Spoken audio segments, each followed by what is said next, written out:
سلام و شب بخیر به این بخش خبری در ساعت 9:10 شب به وقت تهران، 18:40 به وقت لندن. خوش آمدید. من علی حمیدانی هستم. در این بخش خبری علاوه بر پرداختن به مشروع تازه ترین گزارش‌های خبری از ایران، مفصلاً درباره اینترنت و ارتباطات اینترنتی و وضعیت ارتباطات اینترنت در ایران با شما گفتگو خواهیم کرد و کوشش می‌کنیم راه حل‌هایی رو به شما معرفی بکنیم. اما قبل از آن نخست مشروع خبرها. رئیس ستاد کل ارتش اسرائیل سپهبد ایال زمیر لحظاتی قبل گفته که ما در حال انجام عملیاتی بسیار مهم برای رفع یک تهدید وجودی علیه کشور اسرائیل هستیم. او گفته این بزرگترین تهدید موجودیتی علیه ماست. اکنون دقیقاً در همانجا قرار داریم، همانجا که فعالیت میکنیم. او گفته تمرکز ارتش اسرائیل صرفاً بر همین تلاش است. ما به برنامه هسته‌ای حکومت اسلامی ضربه زدیم تا زنجیره ارزش این برنامه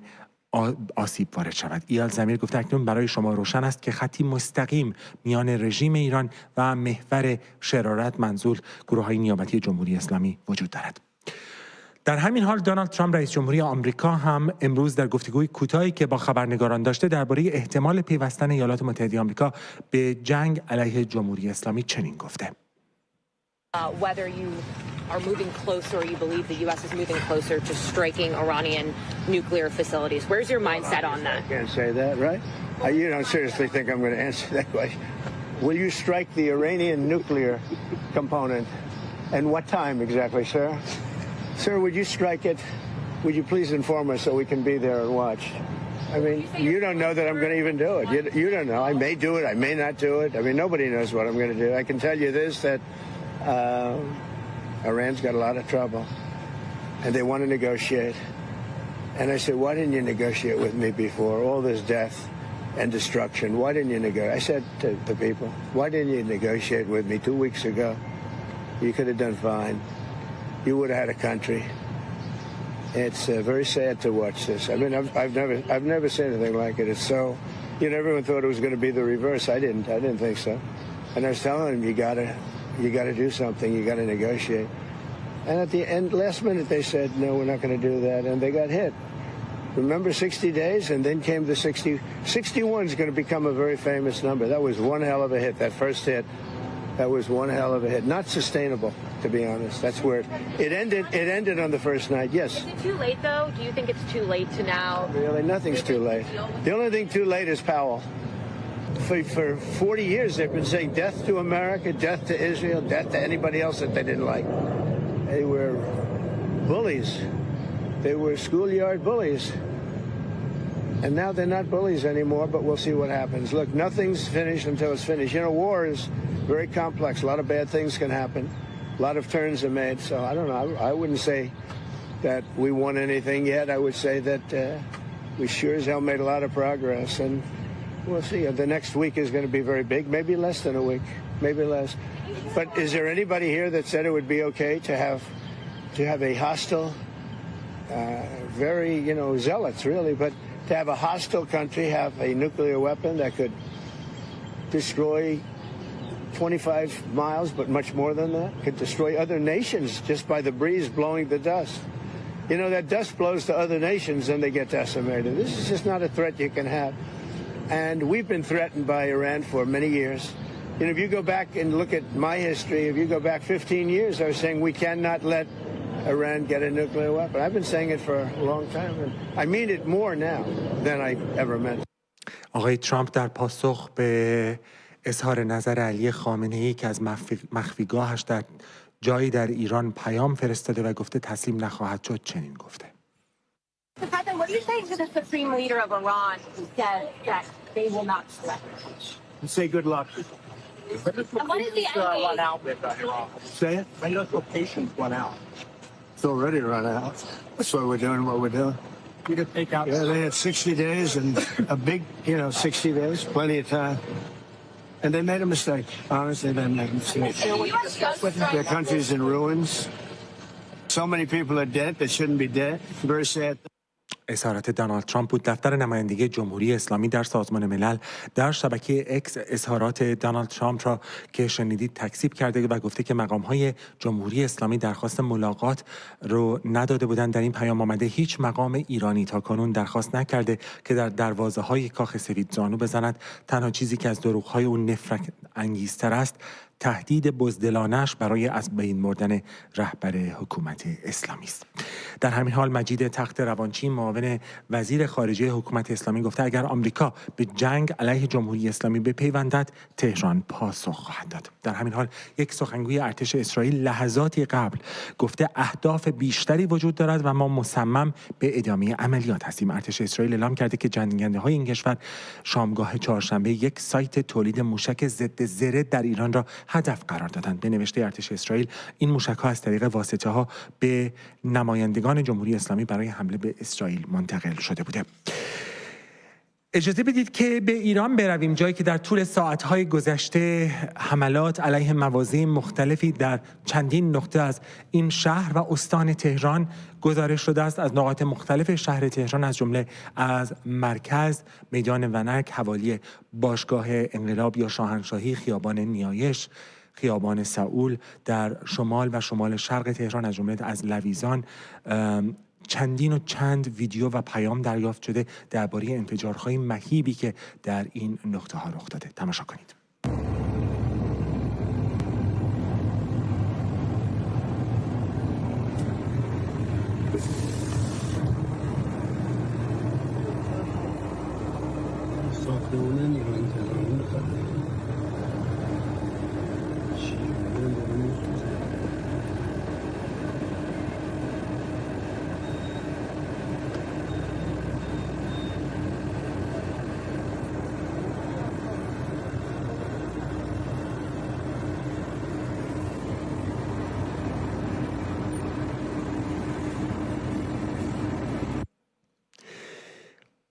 ارتش اسرائیل درباره حملاتی که امروز در تهران انجام داده توضیح داده. اسرائیل کاتس وزیر دفاع اسرائیل در شبکه اکس نوشته ساختمان فرماندهی انتظامی ایران فراجا که بازوی مرکزی سرکوب رژیم است نابود شده. اشاره آقای کاتس به ساختمانی است که ظاهرا در نزدیکی میدان ونک بوده که تماشا کردید. گرچه ابتدا گفته شده بود که به ساختمان هلال احمر هم ممکن است صدمه‌ای دیده شده باشه در همین منطقه، بعداً هلال احمر این گزارش ها رو رد کرد. تصاویر دیگری هم از حمله هوایی به لویزان تهران و همونطور که به شما گفتم دودهای سنگین در حوالی شمال شرق تهران منتشر شده. تصویر بعدی رو نگاه بکنید که از لویزان به دست ما رسیده. حمله هوایی امروز به لویزان عصر امروز در تهران.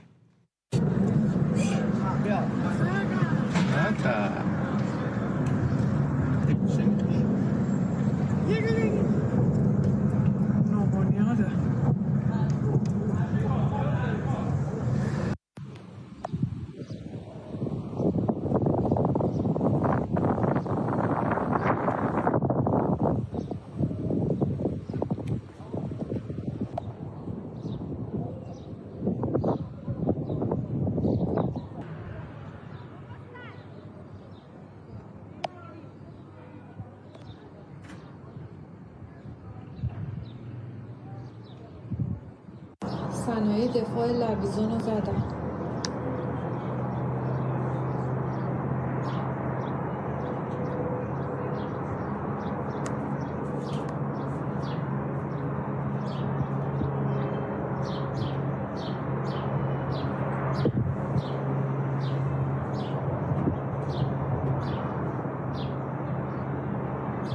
چون میگفت آخرین ضربه رو محکم‌تر بزن، آخرین ضربه رو محکم‌تر بزن، اونی که میگی نمیخوام بزنم و بزن.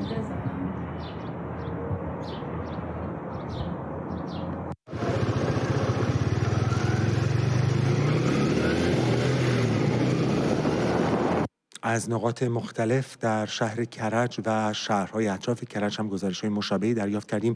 این تصویر از یک حمله به فرودگاه قدیمی پیام که یک فرودگاه نظامی هست در شهر مهرشهر.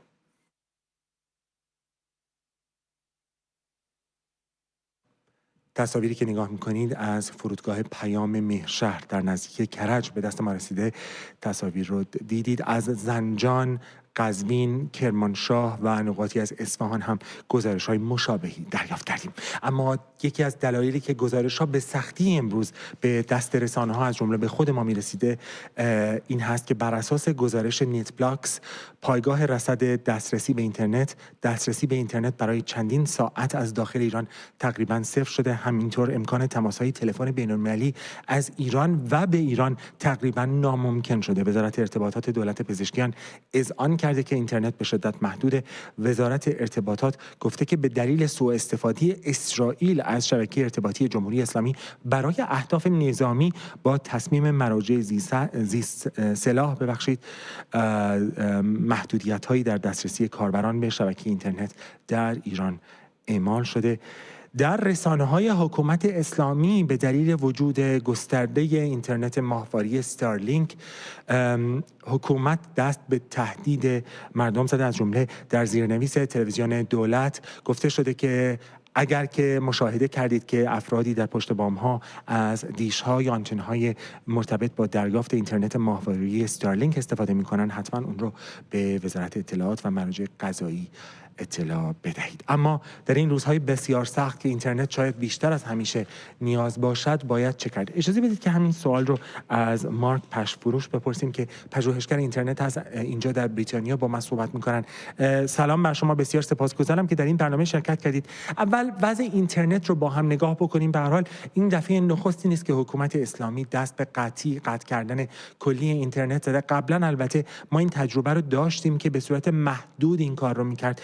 بررسی شما در این چند ساعت از وضعیت اینترنت چطور است؟ قطع سراسری بوده؟ درود به شما و بینندگان عزیز. بله، الان چندین ساله که این روش سرکوب دیجیتال روی مردم ایران استفاده میشه. در این چند روز اخیر در واقع از شروع حملات ما میبینیم که قطعی کامل هست. اولش یک پارچه نبود و فیلترینگ بسیار بسیار سختی بود. بعدش دیدیم که خیلی از اینترنت ها برای استفاده عموم، در واقع اینترنت همراه، گوشی همراه و اینترنت ثابت خط خانگی، اونها بسیار محدود شده بودند، اختلال انداختند روی شبکه و بعدش هم شروع کردن به ایجاد شبکه ملی، در واقع دسترسی اینترنت خارج رو قطع کردند و اخیراً هم حتی برای دیتا سنترها، در واقع سرورها و زیرساخت فناوری اونجا هم ایران اکسس کردن. در واقع اتصال به خارج غیر ممکنه. آقای پژفروش، آیا دلیل اینکه از بیرون از ایران دست کم امکان دسترسی به وبسایت‌های خبری داخل ایران وجود نداره همینه؟ بله، خیلی از دسترسی‌ها الان محدوده. بسیار از سایت‌های داخل ایران و رسانه‌های داخل ایران در دسترس نیستن برای خارج از کشور و به سختی در داخل هم میتونن بهشون متصل بشن. بله. سوال بعدی که از شما داشتم این هست که راه حلی در حال حاضر وجود داره برای ارتباط با اینترنت جهانی یا در حال حاضر استفاده از فیلتر شکن‌هایی که رایج بود، بسیار هم وجود داشت، فیلتر شکن‌های ام که به هر حال بسیار هستند، رستم، سایفون، امثال هم. آیا اونها رو میشه الان استفاده کرد یا دیگه اونها راه حل نیستن؟ بستگی داره. وقتی که اینترنت رو ملی میکنند و دسترسی به خارج از کشور غیر ممکن میشه، اکثر فیلتر شکن ها هم غیر ممکن میشن. بعضیا باز هم فعالن. علتش هم اینه که از سرور داخلی استفاده میکنن به عنوان یک پل ارتباط با سرور خارجی. بسیار پیچیده است و برای دسترسی زیاد در حد میلیون ها امکان پذیر نیست. اپ هایی که مثل سایفون، لنترن، مهسا، اونها معمولا از در تایم هایی که و زمانی که اینترنت ملی نیست اما بسیار محدوده و فیلترینگ خیلی شدید است، اون موقع اونها هم بیشتر کار میکنن. بله، پس سایفون و لنترن که به هر حال دو ابزار بسیار شناخته شده هستند ممکن هست بیشتر کار بکنن. درست است که به شما بگم اینها در واقع معادله ریاضی حل میکنن و کاربرها باید صبر داشته باشن تا لود بشه، به خاطر اینکه من دیدم که اینها مدام میچرخند. درسته؟ این بسیار زمان زیادی طول میکشه به خاطر اینکه این اپلیکیشن ها دنبال این هستن که یک راه روشی پیدا کنن برای اینکه متصل بشن و بسیار روش ها و شیوه های زیادی در این اپ ها وجود داره. باید بهشون فرصت بدی، ولی خب حتی اگه فرصت بدی بعد از یک چند دقیقه تا شاید 10 دقیقه هم وصل نشد، نشونگر این که سرکوب دیجیتال بسیار بسیار سنگینه و اینترنت ها قطع. بله. سوال بعدی که از شما داشتم در مورد اینترنت آفلاین یا در واقع دیتا کاستینگ هستش. در حال حاضر اونها به هر حال اینترنت یک طرفه میدن، اطلاعات رو به داخل ایران میبرن، سرویس های مثل توشه، درسته؟ سرویس های مثل توشه تا جایی که من میدونم فعال هستن. استفاده ازشون یک کم پیچیده تره، ارتباط یک طرفه است، یعنی فقط میتونید از خارج به داخل ارسال کنید و نیازی به دستگاه های خاصی وجود داره، یک ریسیور ماهواره‌ای، اما اونها تا جایی که من میدونم هنوز فعالن و کار میکنن. آقای پشفروش، شروع کردن تهدید کردن مردم در مورد استفاده از استارلینک. به هر حال ما میدونیم که استارلینک تعداد زیادیش در ایران هستش. سوالات ابتدایی میپرسن برای اینکه هموطنان متوجه بشن. سوال اول، آیا صرف داشتن یک آیفون کافی است برای اتصال به استارلینک؟ خیر، این متاسفانه یک شایعه و سوء تفاهم ایجاد شده در هفته اخیر که صرفاً یک گوشی داشتن میتونی به استارلینک متصل بشی. این غیر ممکنه در ایران و حتی اگر اینو تونستن فعالش کنن که به نظر من به زودی نمیشه، فقط توانایی SMS، ارسال SMS به شما میده. این یک خدمات خاصیه که خیلی محدود توی دنیا اعمال شده و در ایران نیست و خیلی متفاوته از استارلینکی که یک دیش فیزیکی لازمه و اون رو باید نصبش کنید یه جایی نزدیک به خونتون که در ایران هم هستش. آیا خدمات استارلینک، برای اینکه این سوال هم میپرسن، آیا اگر اون آنتن‌های سفید رنگ که شبیه بشقاب هم نیستن، بیشتر شبیه سینی هستن و مستطیلی هستن رو داشته باشید، صرف داشتن اون آنتن و روتر یا اون سیستمی که به هر حال وای فای، آیا صرف داشتنش به شما کمک میکنه که مرتبط بشین با ماهواره‌ها یا احتیاج به آبونمان و سابسکریپشن دارید؟ برای استفاده از استارلینک نه تنها باید دستگاهش رو بخری که روش خرید امنش در کانال نسنت میتونید در موردش بخونید. فقط این رو لازم نیست، باید یه سابسکریپشن هم داشته باشید. یعنی در ایران اینجور نیست که مجانی باشه، چون میبینم که بعضیا میگن در ایران مجانی شده، ایلان ماسک مجانی کرده امسال. تا جایی که من میدونم مجانی نیست. من هیچ خبری ندیدم که رسمی گفته باشه که این مجانیه در ایران. اخیراً هم قیمت ها رو بردن بالا متاسفانه. اگر ما بتونیم صدامون رو بهشون برسونیم که این قیمت رو کم کنن یا مجانی کنن برای ایران، خیلی خیلی خوب میشه. و سوال آخرم، به هر حال یک بحثی که در مورد استارلینک وجود داره، به هر حال حکومت شروع کرده تهدید کردن مردم و حتی من دیدم جایی میگفتن اگر آنتن استارلینک داریم ما میتونیم شما رو پیدا بکنیم. آیا به دلیل اینکه اینها به هر حال آنتن‌های فرستنده هم هستند، قابل ردیابی در ایران هستند، شما گزارشی دارید؟ خود چند روش وجود داره برای اینکه بتونید یک کاربر استارلینک رو در دنیا کشفش کنید. به نظر من از استفاده این نمیدونم ردیابی رادیویی و فرکانس ها بسیار پیچیده است و راه‌های آسان‌تر از این وجود داره که خب در موردش هم صحبت کردیم. الان 2 سال حداقل که خیلی‌ها در مورد استارلینک صحبت میکنن، میگن که باید از یک VPN استفاده کنید روی استارلینک و این بسیار عجیبه برای خیلی‌ها که از استارلینک اینو به عنوان یک فیلتر شکن میدونن. خب این براشون بسیار عجیبه ولی لازمه. علتش هم اینه که اگر شما یک اپلیکیشن بومی فرض کن، اپلیکیشن ایرانسل یا هر اپلیکیشن دیگه یا اسنپ، اگر از اون استفاده کنید و وصل بشید به استارلینک، اون ارائه دهنده اون سرویس که میتونه ببینه که شما دارین از استارلینک استفاده میکنید و دسترسی هم به هویت شما داره، چون در اون سایت و یا اون اپ لاگین هستی و اینها میتونن خب توسط این اطلاعات آدرس شما رو کشف کنن و بیان سراغتون. واسه همینه که من میگم که حتما اگر یه استارلینک دارید از یک VPN هم استفاده کنید که IP استارلینک رو مخفی کنید. در غیر این صورت فکر میکنم با تعداد بسیار زیر استارلینک، حداقل 30,000 تا استارلینک فعال تو ایران، بله، به نظر من این غیر ممکنه که بخوان برن همشون رو با از روش رادیویی جمعشون کنن. یک دنیا از شما سپاسگزارم. من مطمئن هستم در روزهای آتی هم باید با شما صحبت بکنیم، از تخصصتون استفاده کنیم. با مارک پشفروش صحبت میکردم، پژوهشگر اینترنت و آزادی اینترنت و دیجیتال اینجا در بریتانیا. به خبر فوری که همکنون به دست من رسیده توجه کنید. ظاهراً شبکه‌های رادیو تلویزیون حکومتی هک شدند. ظاهراً کانال اول و دوم تلویزیون حکومت از دسترس خارج شده و شبکه خبر داره زیرنویسی میکنه، میخونیمش هموطنان عزیزی که تصاویر صدا و سیما را از ماهواره دریافت میکنید. اگر پیام‌های نامربوطی روی صفحه تلویزیون خود مشاهده میکنید، آگاه باشید که این پیام‌ها ناشی از حملات سایبری دشمن صهیونیستی است. هموطنان عزیزی که تصاویر صدا و سیما را از ماهواره دریافت میکنید، اگر پیام‌های نامربوط دریافت میکنید روی صفحتون، ظاهراً صدا و سیما هک شده. به هر حال نمیدونم این پیام‌هایی که دریافت میکنید چه است. اگر که نظاره‌گر این برنامه هستید، حتی اگر اینترنت ندارید حالا، ولی پیامی روی صفحه تلویزیونتون میبینید که غیر عادی هست، لطفاً ضبط بکنیدش و برای ما بفرستید. جنگی همه جانبه در گرفته است و تا این لحظه به گفته کارشناسان، آنطور که گزارش شده است، اسرائیل دست بالا را دارد. اما اجازه بدهید که به شما بگویم که در پی اعلام ارتش اسرائیل مبنی بر شناسایی پرتاب موشک‌های از خاک جمهوری اسلامی عصر چهارشنبه، آژیر هشدار حمله هوایی در مناطقی از اسرائیل از جمله تل‌آویو به صدا درآمده. این آژیر تنها برای مدت کوتاهی فعال بوده. به گزارش رسانه‌های اسرائیلی، برآوردهای حاکی است که جمهوری اسلامی بین 5 تا 7 موشک شلیک کرده که برخی از آنها در مسیر رهگیری شده و برخی دیگر پیش از رسیدن به هدف سقوط کردند.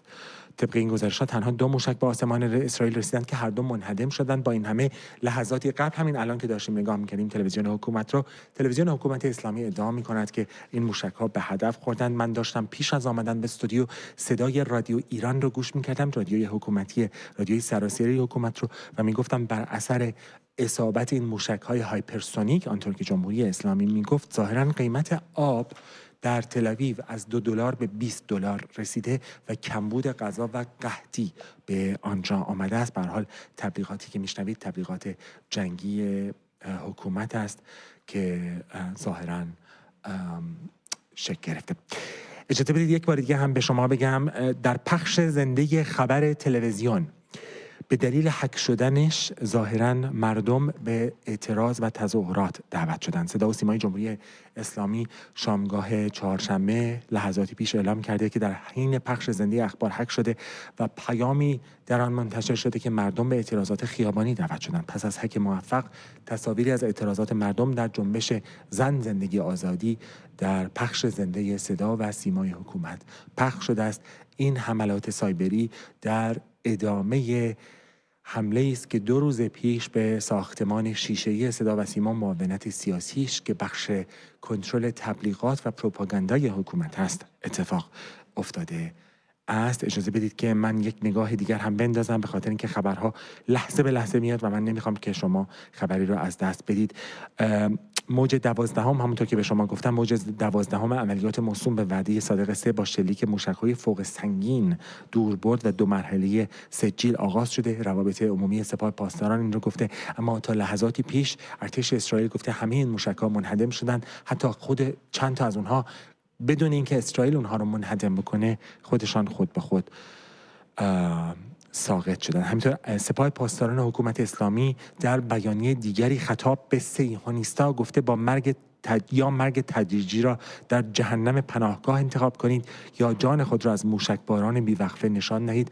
در این اطلاعیه سپاه پاسداران حکومت اسلامی آمده ساکنین سرزمین‌های اشغالی، نیروهای مسلح جمهوری اسلامی به پشتوانه ملت قهرمان ایران سیستم پدافندی ارتش صهیونی را در طول چندین عملیات پیشین در هم شکستند و اکنون آسمان اراضی اشغالی آغوش خود را برای موشک‌ها و پهپادهای ایران باز کرده. این اظهارات در حالی است که در طول چند روز گذشته بنیامین نتانیاهو نخست وزیر اسرائیل و پس از آن دونالد ترامپ رئیس جمهوری آمریکا با اشاره به جنگنده‌هایی که در آسمان ایران پرواز می‌کنند، جنگنده‌های اسرائیلی که در آسمان ایران آزادانه پرواز می‌کنند، هر دو گفتند آسمان ایران تحت حاکمیت جنگنده‌های اسرائیل است. حالا به نظر می‌رسد که سپاه پاسداران در اطلاعیه عین همین مطلب رو در مورد آسمان تل‌آویو گفته و تصاویری که نشان می‌دادند تصاویری هست که به هر حال خبرگزاری‌های بین‌المللی که زنده و مستقیم از طریق خطوط ارتباطی ماهواره اون رو لحظه به لحظه به جهان مخابره می‌کنند، حاکی از آن نیست که موشک‌های جمهوری اسلامی به هدف خوردن دست کم امروز یک بار دیگه خبرها رو با هم مرور بکنیم. همونطور که به شما گفتم خبرگزاری‌های حکومت اسلامی از جمله خبرگزاری‌های وابسته به سپاه پاسداران از اختلال در سیگنال‌های ماهواره صدا و سیما خبر دادند، از جمله به ظاهر در دو شبکه حکومت اسلامی کانال 1 و 2 تلویزیون حکومت تصاویری از اعتراضات 1401 بعد از کشته شدن قتل حکومتی مهسا امینی منتشر شده و از مردم خواسته شده که در خیابان به اعتراض دست بزنند. شبکه خبر تلویزیون ایران از مردم خواسته در صورتی که این پیام ها رو دریافت میکنن اونها رو نادیده بگیرند و این پیام ها رو ناشی از هک سایبری دانسته است. همینطور به شما گفتم که در لحظاتی پیش رئیس کل ستاد ارتش اسرائیل گفته ما در حال انجام عملیاتی بسیار مهم برای رفع یک تهدید موجودیتی علیه کشور اسرائیل هستیم. اطلاع داریم که وضعیت اینترنت و ارتباطات اینترنتی بسیار نامساعد است. بحث مفصلی داشتیم درباره چگونگی دور زدن این محدودیت ها. به محض برقراری اینترنت من از شما استدعا می کنم تصاویری رو که ثبت می کنید برای ما ارسال بکنید. این گزارش های خبری که نگاه می کنید تنها به واسطه گزارش های خبرنگاران ما که خود شما هستید رنگی هستند. لطفاً این شماره تلفن رو یادداشت بفرمایید، شماره واتساپ و تلگرام رو یادداشت بفرمایید 0044 75 90 899 999. فقط این شماره رو برای ارسال تصاویر یا نوشتار یا صدای ضبط شده استفاده بفرمایید. برای تماس شماره تلفنی رو ما برقرار کردیم که میتونید زنده تا چند دقیقه دیگه با امید و سالومه صحبت بکنید. اما همونطور که به شما گفتم در طول چند روز گذشته رسانه‌های حکومت اسلامی به ویژه صدا و سیما به جای پوشش آنچه که در ایران اتفاق میافتد تمام توجه خود را صرف پوشش جنگی کردند که میگویند جمهوری اسلامی علیه اسرائیل آغاز کرده. همزمان آنطور که مردم میگویند و شبکه‌های اجتماعی گواه است هیچ خبری از هشدارهای امنیتی یا هشدار حمله هوایی در رسانه‌های حکومتی نیست. توجه شما رو جلب می‌کنم به این گزارش در مورد شیوه‌های تبلیغاتی حکومت. صنایع دفاع لویزون رو زدن. در حالی که تنش نظامی میان جمهوری اسلامی و اسرائیل وارد مرحله تازه‌ای شده، روایت رسمی در رسانه‌های حکومتی بیشتر صرف بزرگنمایی حملات موشکی حکومت به اسرائیل است. حتی وقتی موشک به صدا و سیما خورد، صدا و سیما مشغول نشان دادن تل‌آویو بود. رسانه‌های حکومت به جای اطلاع رسانی شفاف درباره حملات اسرائیل و صدور هشدار وارد فاز سنگین پروپاگاندای جنگی شدند. نه از محل انفجارها خبری است، نه از شمار قربانیان، نه از هشدارهای امنیتی برای شهروندان. حفظ روحیه اقتدار آینده سازان ایران اسلامی از هر نکته‌ای مهمتره.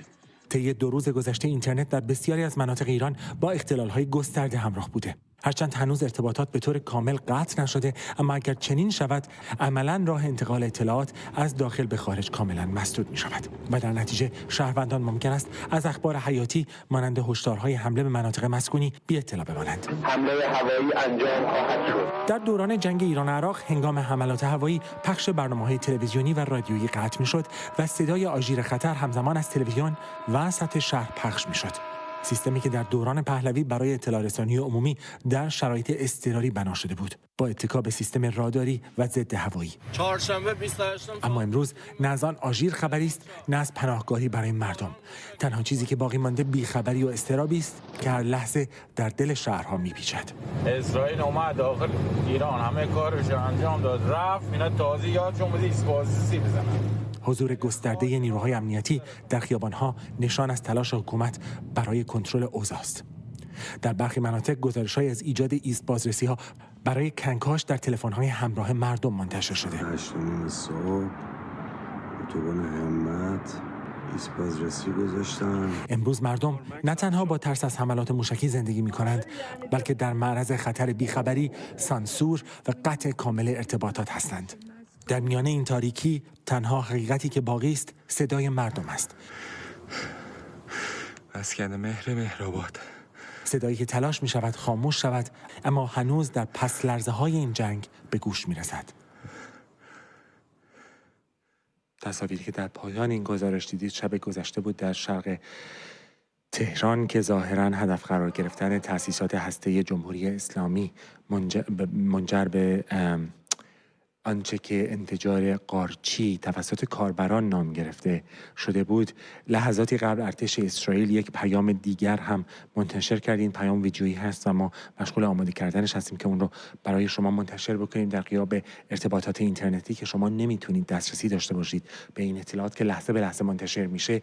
سعی میکنیم که آنچه که در اینترنت اتفاق میفته و شما بهش دسترسی ندارید رو بدون تکلف زنده و مستقیم به شما بدهیم. همونطور که میدونید ارتباطات اینترنتی در ایران حالا با اختلال روبرو هستش. خبرگزاری وابسته به سپاه پاسداران تصنیم لحظاتی قبل گفته که حمله سایبری به سیگنال‌های ماهواره صدا و سیما دفع شده. همونطور که اطلاع دارید کانال‌های تلویزیونی حکومت اسلامی لحظاتی پیش به دلیل حملات سایبری هک شدند و به جای پخش تبلیغات حکومتی مردم در قالب ویدیوهای تشویق به اعتراضات خیابانی شدند. همینطور ارتش اسرائیل لحظاتی قبل 5 دقیقه پیش اعلام کرده حملات جدیدی را به مناطق غربی ایران آغاز کرده. اجازه بدید که نگاه بکنیم به اظهارات سخنگوی ارتش اسرائیل کمال پنهاسی درباره آنچه که امروز اتفاق افتاده. عصر بخیر. ده‌ها هواپیمای نیروی هوایی ما امشب نیز به حمله علیه مجموعی از اهداف و توانمندی‌های نظامی در سراسر ایران ادامه می‌دهند. در 24 ساعت گذشته 3 موج اصلی حمله انجام دادیم. موج اول در ساعات شب بود. 50 فروند جت جنگنده حدود 40 هدف در منطقه تهران را هدف قرار داده و آنها را نابود کردند. در میان اهداف سایت تولید سانتریفوژ و سایتی برای ساخت موشک‌های ضد زره وجود داشت که طی سالها از آن تسلیحات به حزب الله منتقل می‌شد. موج دوم ظهر امروز آغاز شد و به مدت چند ساعت ادامه داشت. در این مدت بیش از 10 هدف دیگر در منطقه تهران مورد حمله قرار گرفتند که مرتبط با برنامه صنایع تسلیحاتی نظامی رژیم و نهادهای امنیتی آن بودند. ما موتورها، سیستم‌های ناوبری و مونتاژ موشک‌ها را هدف قرار دادیم. اینها همان موشک‌هایی بودند که قرار بود علیه اسرائیل استفاده شوند. پس از آنکه در 20 ماه گذشته شاخه‌های خارجی رژیم را از کار انداختیم، اکنون توانمندی‌های خودش را هدف قرار گرفتیم. موج سوم حمله که اندکی پیش آغاز شده بر سایت‌های پرتاب و انبار موشک‌های زمین به زمین در غرب ایران متمرکز است. با این اقدامات ما به طور چشمگیری توانایی کنونی و آینده رژیم برای تهدید کشور اسرائیل را تضعیف می‌نماییم.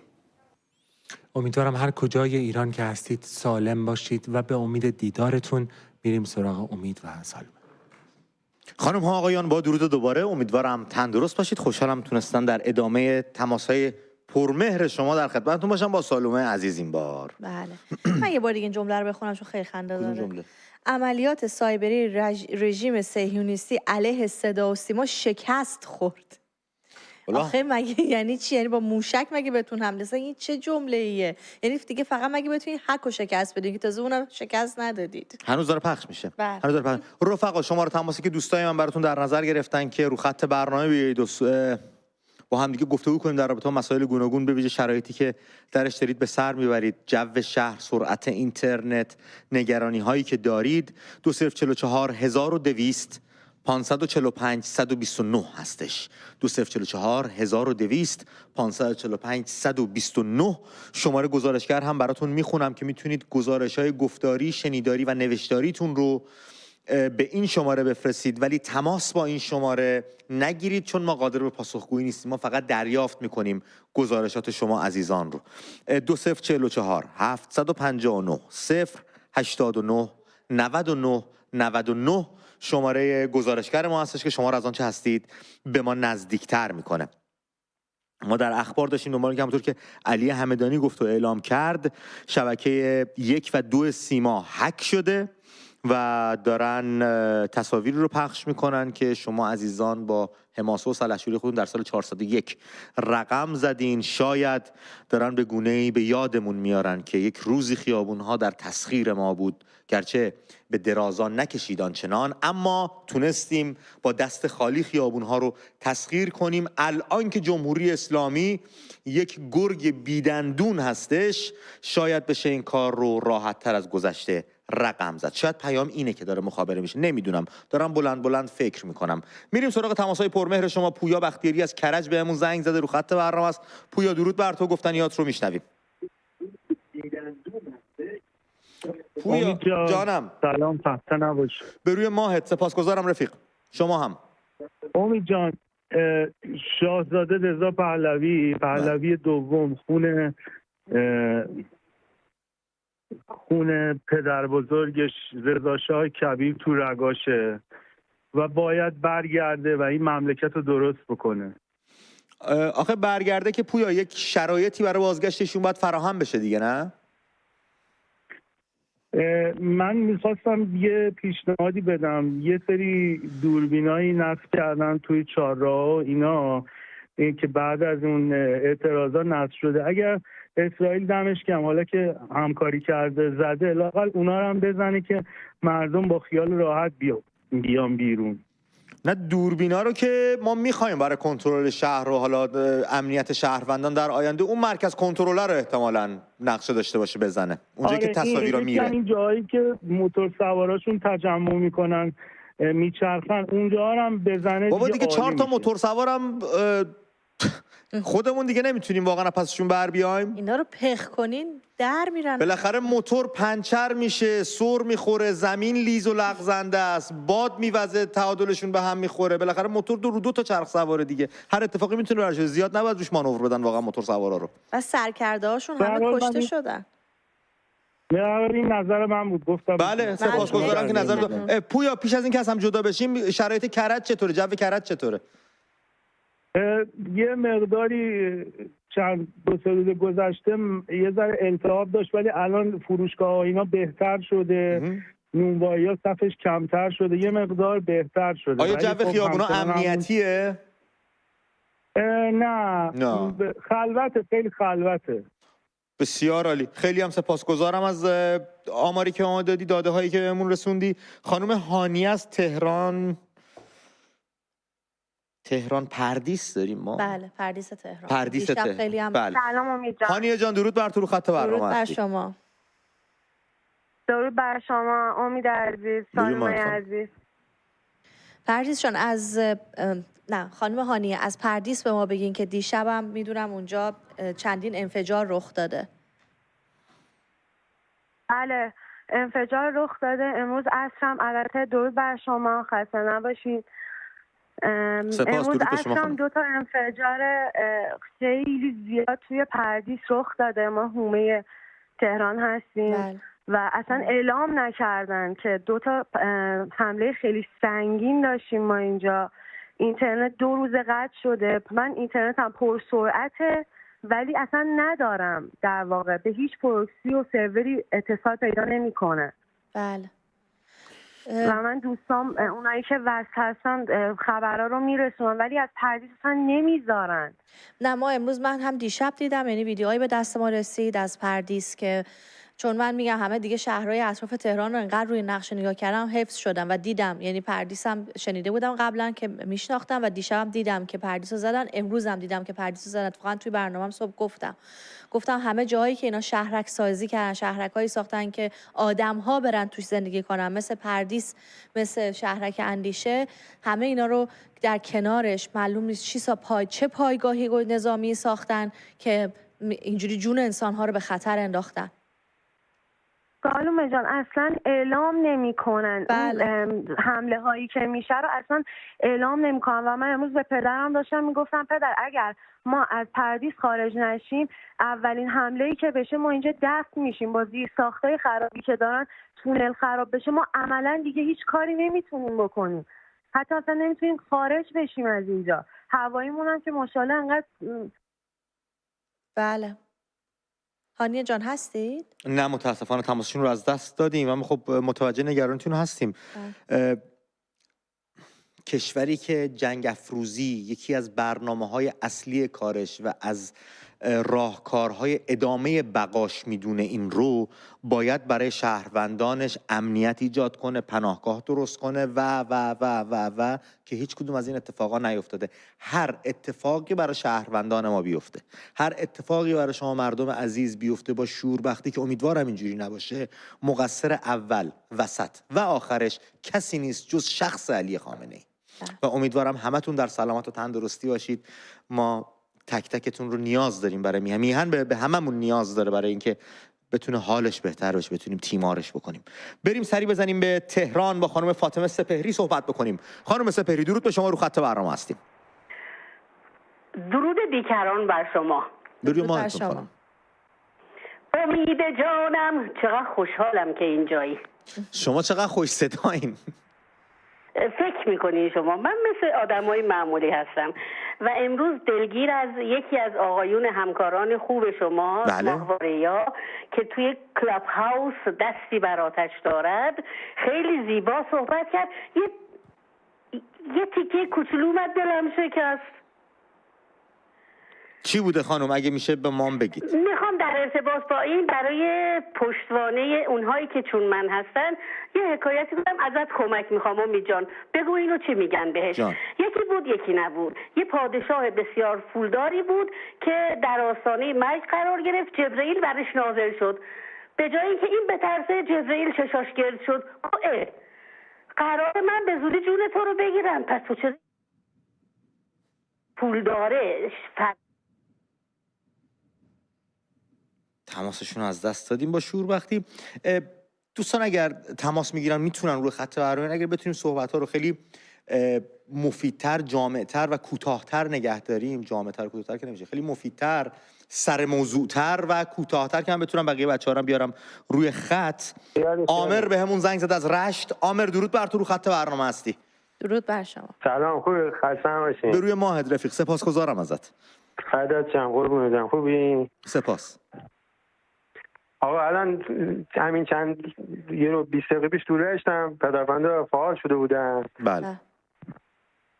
بعد دیگه اینجا هم همینجوری هرجمه زیاده. میگم یه روز اگه اینا بیشتر اینجا حکومت بکنن ما یک سال عقب میافتیم. بله امیر جان، در رابطه با عامر، در رابطه با پدافندا که بهت بگم، این پدافندا از نسل پیشرفته بعد از جنگ جهانی دومن که پرتاب شلیکاشون، فاصله که شلیکاشون میتونه طی بکنه مکسیموم 3 کیلومتره و اون هواپیماهایی که میان و موشکایی که از بالا میان خیلی فاصلهشون از این حرفا بیشتر. این پدافندا که فعال میشن فقط برای افکار عمومیه که قر قر قر تر تر تر تر بگن ما هم داریم میزنیم، ولی هیچ اتفاقی نمیفته و هیچ جا رو نمیزنن. ما مثلا ترسی ندارم. ما مگه تو این چندین سال چی حاصل شده؟ تو اینا برای ما چیکار کردن؟ آقا من میگم یه روزم اینا بیشتر بمونن ما چندین سال عقب میافتیم.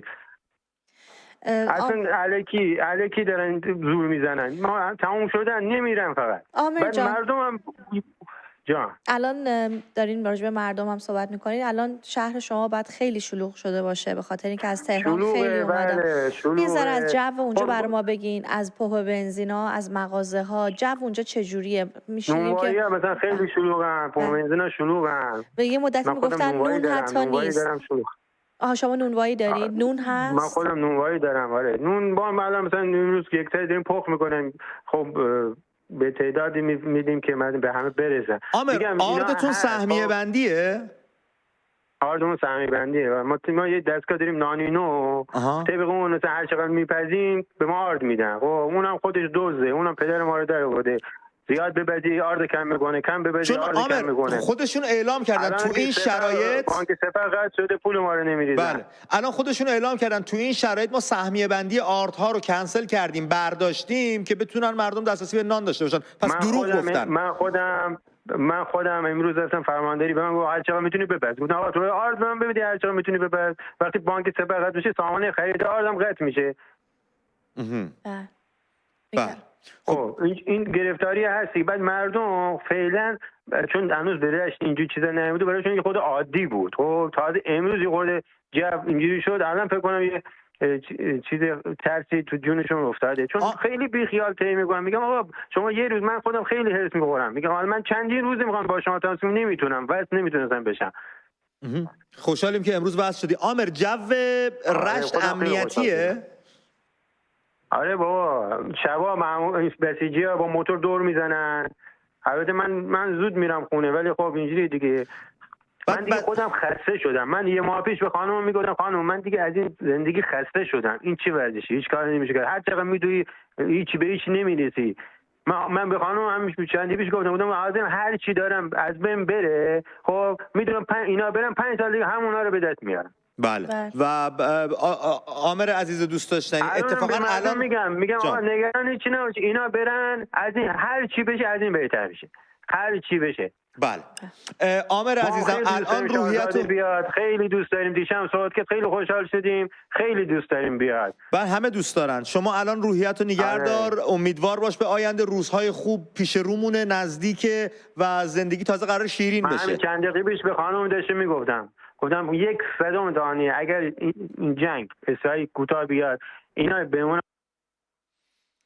تماس عامر از دست رفت. من اجازه بدید با مجتبی صحبت کنیم. از انزلی به همون زنگ زده. نکته ای رو بگم از تجربه شخصی. حالا مجتبی جان درود بر تو، رو خط برنامه هستی. الو سلام. به روی ماهت رفیق. خوبی آقا امید؟ سپاسگزارم، در خدمتیم. مرسی، ممنون، متشکرم. امید جانم. ببین نگاه کن، ما وطن پرستیم. اگه تو وطن پرستی، خب بله، خب تو وطن پرستی، این عامری که الان اومد پشت خطت و این چرندیاتی که گفت کاملا دروغ بود. ما بچهای انزلی، خب بچهای انزلی از تمام تهرانی ها داریم مهمان نوازی میکنیم به خاطر اینکه مهمان ما هستن، دم شما گرم، زده هستن. خب بله. ولی چرا دروغ میگه؟ اگه شرف داره دروغ نگه. کجاش دروغ بود؟ کجای رشت؟ ببین بچه های رشت رفیقای منن، خب همه خونه هاشونو تحویل دادن به مهمونایی که از تهران اومدن. چرا دروغ گفته؟ چه دروغی گفت؟ چی گفت؟ کسی چیزی نگفت اصلا. چی شده؟ عامر حرفی نزد در این مورد. عامر گفت من نونوام. حرف درست رو بزنی، خب ببین من نوکر خودت و خانوادت هم هستم. نوکر تو از نه آقای حرف کدومه؟ میخوای حرف منو؟ چرا؟ خیلی دروغ گفته. چه دروغی گفت؟ یه نمونهشو بگو. ببین نگاه کن امید جان، پمپ بنزینا دارن بنزین میدن، خب 10 لیتر تمام استان گیلان به خط شدن. ببین خب نگفت نمیدن تمام استان گیلان به خط شدن. گفت اوضاع نرماله، گفت قبلش یه ذره شلوغ بوده ولی گفت الان اوضاع حرفایی که زد مزخرف بود. خب چی گفت؟ چی گفت مجتبی؟ چی گفت؟ بگو چی گفت؟ فرید بلوکباشی که کل ایران میشناسنش، کاپیتان فوتبال ساحلی بود، تمام ساحلیشو داده تحویل همین مسافرها. چرا دروغ میگه؟ ببخشید من فکر میکنم شما اصلا گوش ندارین. آقای عامر اصلا راجع به این موضوع صحبت نکرد، راجع به نون و سهمیه نون صحبت کردن. تماس انزلیمون هم صداش خراب بود هم پرید. ولی خب اگر زنگ میزنیم از دوستی گله داریم بگیم ایشون به این نکته اشاره کردن، بنا به داده ها و اطلاعاتی که من دارم این نکته اشتباهه دیگه. فقط در مورد نون صحبت کردن، در مورد چیزی نگفت. عامر اصلا گفت یکم جو امنیتیه، بسیجی‌ها موتور دور میکنن و این حرفا. بعد بسیجی‌ها موتور دور میکنن، جوونای شهر چیکار میکنن اون لحظه؟ اینم برای من جای پرسش داره، دوست دارم بدونم. مهسا امینی از اتریش بهمون زنگ زده. مهسا درود بر تو، رو خط برنامه هستی. سلام، خسته نباشید. به روی ماهت. درود بر شما. میخواستم خدمتتون عرض کنم که خواهش میکنم ازتون بچه‌های لندن رو که جلوی سفارت کثیف جمهوری اسلامی از شروع جنگ تا الان تحصل کردن و حمایت کنین، پوشش اخبارتون بدین. بچه‌ها خیلی دارن زحمت میکشن. برای ما ویدیو ملت ایران جان برای ما ویدیو فرستادن من ندیدم. یعنی اصلا یکی دو تا ویدیو فرستادن که سر تا سر فوشای آبدار و خانوادگی بود، اصلا نمیشه پخش کرد. بله، مثل که خیلی توش از الفاظ نامناسبی استفاده کرده بودن، نمیشد پخش بکنیم، ولی چشم. خیلی ممنون. بله. و ملت ایران نترسین، مرگ شیرین در راه وطن. بعد خانم مهسا شما از اتریش دارید با ما تماس میگیرید درسته؟ بله بله. بچه‌های لندن دم سفارت اینجا، شما خودتون تو اتریش سفارت جمهوری اسلامی هست، اونجا چرا کاری انجام نمیدین؟ من و پارتنرم اینجا با ویزای دانشجویی هستیم. ولی زمانی که سخنرانی شاهزاده توی مونیخ لغو شد ما رفتیم مونیخ. نه اصلا به اون کاری ندارم خانم، اونو فراموش کنیم. اونا هیچ اتفاقاتی بود افتاد. الان شما میشناسیم. جان میگه بچه‌های لندن. نه اصلا کاری اونم میگم توی اتریش هم سفارت جمهوری اسلامی هست درسته؟ بله. چرا شما اونجا اقدامی انجام نمیدید؟ میشناسین ایرانیان اتریش؟ من نیستم ولی ایرانی متاسفانه بله میشناسم، ولی خب کسایی اینجا هستن که متاسفانه بازم خیر و صلاحشون اینجوریه که جمهوری اسلامی بمونه. نه شما خودت شخصا خانم، خود شما الان میتونید مثلا یه قطار بگیرید برید وین، مثلا ویکند شنبه جمعه برید و دم سفارت تک نفره ارتش تک نفره بشید. میشه این کارو کرد دیگه نه؟ بله میتونم. بله اگر فیلمش هم بفرستید با پخش میکنیم و آگاهی رسانی میکنیم، دیگر هم میهنان هم میتونن به شما بپیوندن و در تمام شهرها میتونیم بیرون سفارت جمهوری اسلامی گرد همایی بکنن ایرانی‌ها. چرا که نه؟ آقا ما با جنگ تو کشورمون مخالفیم، بیخود کردی جنگ رو انداختی. نه ما اول که اینو خدمتتون عرض کنم، اول که هم خوشحالیم از اینکه جنگ شده هم ناراحتیم. خوشحالیم چرا خوشحالیم؟ چون جمهوری اسلامی باید بره، جمهوری خونخوار اسلامی که بچه‌هامون رو کشته، بچه‌های 13 ساله 14 ساله. نه منظور امید این بود وقتی که برین جلوی سفارت جمهوری اسلامی شما نشون میدین که عامل این جنگ، عامل این اتفاقی که برای مردم کشورمون افتاده جمهوری اسلامیه. بر همین منظور امید این بود. اگر باعث بشه ما بقیه ایرانی‌های ساکن اروپا هر جای دنیا بیان جلوی سفارت اعتراض کنن چرا که نه؟ تو مگو همه به جنگند و ز صلح من چه آید، تو یکی نی هزاری تو چراغ خود برافروز. مولانا عزیزم مرسی، ممنون که با ما تماس گرفتید. ماشا با وسایه یزدان تا کور شود دیده بیگانه پرستان. پاینده ایران و ایرانی جاوید شاه. سپاسگزارم از تماست مهسا. مرسی. داشت معاشره صورت میگرفت، مشاعره.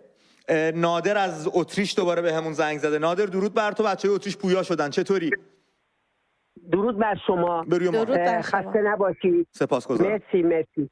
من از اقلیت‌های مذهبی هستم از ایران ولی تو اتریش مدت زیادی زندگی میکنم. بله. و این هفته شما در مورد این پرسیدید که شما چه کیشی رو پیروی میکنید نادر جانم؟ من باهایی هستم. بابا چرا اقلیت میگیم به خودمون ماها؟ ما همه مردم ایران هستیم. بچگی به ما یاد دادن. نه خود یاد دادن. ما همه ملت ایران هستیم، اقلیت هم نداریم، هممون اکثریتیم. لطف دارید. دقیقاً همینجور هم باید باشه. بعدش ما جمعه یعنی جمعه میشه 20 جلوی سفارت ایران توی اتریش وین تجمعی خواهیم داشت. چقدر خوب که آگاهی رسانی کردی نادر. از این دوستمون پرسیده که دانشجو بودن نمیدونستن، من اینو خواستم خدمتتون عرض کنم. یه بار دیگه تاریخو میگی؟ 20 جان 20 جمعه 20 2 روز دیگه همین آدینه که میاد 20 2 روز دیگه روبرو سفارت منحوس جمهوری اسلامی در وین. دقیقاً. بعدش دیگه خدمتتون عرض کنم من خیلی چیزا خواستم آماده کردم بگم ولی واقعا اینقدر خوشحالم که شما اینقدر آمادگی حاضر جوابی به این کسایی که پرت صحبت میکنن و تاریخ ایران رو نمیدونن و 46 سال تجربه نکردن که کی دشمن ماست کی دوست ماست، جواب اینا رو خوب میدید. یعنی احتیاج نیست من بخوام وقت برنامه شما رو دیگه بگیرم. خواهش میکنم نادر عزیزم. خیلی خوش آمد. خیلی دقیق میزنید به نادر. وقتی از واقعیت میخوای صحبت کنی، راست میخوای بگی و دروغی نداری بگی، نیاز به فکر کردن نداری، آنچه که حقیقت ماجراست رو بازگو میکنی. بنابراین ما هم از این قضیه مستثنا نیستیم. برای من فدای شما بشم. به امید روزی که این صدای تلویزیون من تو با تمام دوستای خوبی که داریم تو این کانال تو این شبکه توی ایران برگزار بشه. امیدوارم این اتفاق بیفته. مرسی، سپاسگزاریم. شما شب خوبی داشته باشید. تو هم همینجور نادر جانم، تو هم همینجور. سپاسگزارم ازت. بچه‌ها سالومه تو مغز ما کردن از کودکی اونا اقلیتن، اینا فلانن، اونا نجستن که ما رو از همدیگه دور و دورتر بکنن. تو مگه تو انگلیس میبینی که جامعه یهودی انگلیس یا جامعه خدا ناباوران انگلیس یا از هر قشری که خودشون رو اقلیت بنامن؟ نه. ما هممون مردمان ایران زمین هستیم، فرزندان ایران هستیم و هممون با هم اکثریت جامعه رو تشکیل. ما هممون مردم ایرانیم، روی همدیگه مردم ایرانیم. کسی به خودش نگه اقلیت. خواهش میکنم ازتون، مگه میشه ما خودمون رو از یه بخش جامعه جدا بکنیم بگیم ما بخش کوچیک جامعه هستیم؟ نه خیر، اصلا این خبر نیستش. هممون مردم ایرانیم و هممون با همدیگه ایران رو شکل میدیم، هممون با همدیگه فرهنگمون رو ساختیم، هممون با هم نوروز رو تجربه میکنیم، حافظ رو میخونیم، عشق میکنیم، از سعدی درس میگیریم، با خیام پند میگیریم، با فردوسی غرور درمون زنده میشه. ما هممون یه حس رو داریم تجربه میکنیم. چرا به خودتون میگید اقلیت؟ این افکار رو بریزیم دور. اصلا ما پیش از این که پیرو هر کیشی باشیم انسان هستیم. انسانیت رو مد نظر اگه بذاریم هیچ کس اقلیت نیست. هممون با هم دیگه یک ملت هستیم و برای آبادانی و آزادی کشورمون باید کوشا باشیم، باید جان بر کف باشیم، باید رهرو و پویا باشیم. این اتفاقیه که باید باورش بکنیم. بچه خواهش میکنم دوستامون به خودتون نگید اقلیت. نگید اقلیت نیست. شما ملت ایران هستید، شما جزوی از بخشی از ایران هستید. ایران شمایید، ایران منم، ایران سالوم است. اینه که به خودتون نگید اقلیت. خواهش میکنم ازتون. میخوای شماره برنامه رو باز اعلام؟ بله، یک بار دیگه فکر کنم بچه شماره 9 برامون گذاشتن. بله، من از رو بخونم براشون. 2044 1173 259 676 شماره 9 است که بچه‌ها براتون در نظر گرفتم. میتونید زنگ بزنید، رو خط برنامه بیایید و نظراتتون رو به گوش ما و دیگر هم میهنان برسونیم. تو این فاصله با شایان صحبت میکنم از قبرس. بهمون زنگ زده. شایان درود بر تو، رو خط برنامه هستی. سلام، درود بر شما و همکاران عزیزتون. درود بر شما. امید جان قربون شما برم. ما طبق تظاهرات و جنگی که حالا تو ایران شکل گرفت و خیلی ناراحت کننده است و هممون ناراحتیم از این قضیه. ما روز شنبه یه تظاهراتی توی نیکوزیا علیه جمهوری اسلامی انجام دادیم و توی ANT شبکه خبری قبرس هم همه ویدیوها و همه تصاویری که ما اونجا حضور داشتیم همه هست و احساس ناراحتی میکنم و خیلی دوست دارم که جمهوری اسلامی زودتر نسلش کنده بشه از ایران و بره و بتونیم برگردیم به کشور عزیزمون. شما خانواده‌تون ایران هستن؟ ما خانواده‌مون قبرس، یعنی مادرم و خواهرم فقط. بله. می‌خواستم ببینم با کسانی که در ایران دارین امروز تونستید اصلا تماس برقرار کنید؟ نه نتونستیم. من زنگ زدم، متاسفانه وصل می‌شد به کشورهای همین آسیایی، نمیدونم از کجا، ولی وصل می‌شدم به کشورهای آسیایی. یعنی رو خط مستقیم ایران نبودم. هرچی تلاش کردم، هرچی زنگ زدم نتونستم. و این گرد همایی که گفتید در نیکوزیا برگزار کردید آیا ادامه دار خواهد بود؟ به نظرم بله. دفعه بعدی که میخواید گرد همایی داشته باشید کیه؟ هنوز تاریخش مشخص نیست ولی به زودی. خب پس شایان یه کاری کن دادا، اگه تاریخش مشخص شد و هماهنگ شدید به ما بگو که ما آگاهی رسانی کنیم، بقیه هم میهنان بیان کنارتون بایستن. حتما. دم شما گرم. خیلی ازت سپاسگزارم شایان دوست داشتنی. با مهسا امینی صحبت کنیم از انزلی به همون زنگ زده و درود به شما. درود امید جان. درود بر شما خانم امینی. اول خسته نباشید بگم به همه شما و دوم این که من از انزلی تماس. بله. ای بابا تماسشون پرید. یه گزارشگر داریم اینجا گفته بله تماسمون از ایران داره میپره دوباره. خانم ساحل به ما یاری رسوندن، سپاسگزارم ازت ساحل جان، و نوشتن فردا برلین از ساعت 13.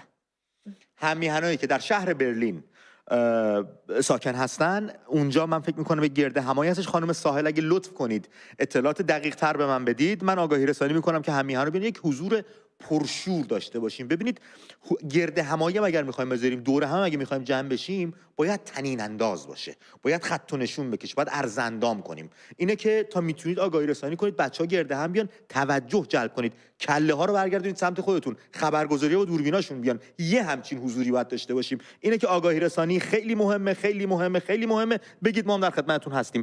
جونم نکته داری بگو. نه بگید، تلفن تگ از ایرانه بگیر. ساسان از سوئد بهمون زنگ زده پاسخ بدم. ساسان درود بر تو، رو خط برنامه هستی. سلام امید جان، سلام فاطمه عزیز. درود بر شما. خیلی خوشحالم که بعد از چند روز که تلاش کردم با شما تماس بگیرم الان موفق شدم. خوشحالیم از این. من خیلی سریع میخواستم 2 تا مطلب یا 3 تا مطلب خیلی مهم رو که از نظرم بود به همه هموطنان برسونم. مطلب اول اینه که توی خارج از ایران ما که اومدیم در خارج فکر نکنن که ما فرار کردیم و ذکرمون اصلا ایران و ما تعبید شدگانیم. هر کس هر فکری میخواد بکنه دادا. ما تعبید شدگانیم. در حال ما خواستیم بگیم که ما هم در کنار اونها الان نگران هستیم، همینطور که خانواده هامون اونجا هستن. واقعا نگران همه هستیم. مطلب دوم اینه که من چند وقت پیش خیلی شنیدم که ایرانی‌ها خیلی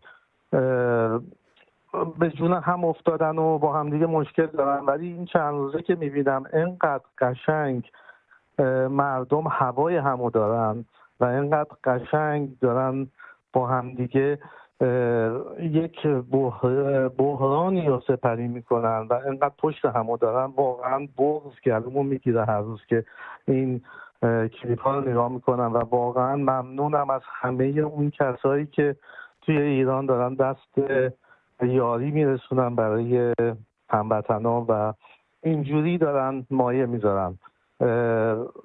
این اتحاد یه جای دیگه باید استفاده بشه، اون جایی که همه باید با هم دیگه برن سمت اون لونه جاسوسی که وجود داره و اونو منهدم بکنن و از بین ببرنش. این مهمترین آپشن، یعنی باید این اتحاد رو برای از بین بردن این دولت و این جمهوری اسلامی استفاده بکنن. اینجا ما میبینیم که تمام رئیس جمهورها و تمام رهبرهای دنیا تنها چیزی رو که توی این جریان جنگ اسرائیل یا این جنگی که به وجود اومده میگن مردم باید خودشون یه کاری بکنن. بله.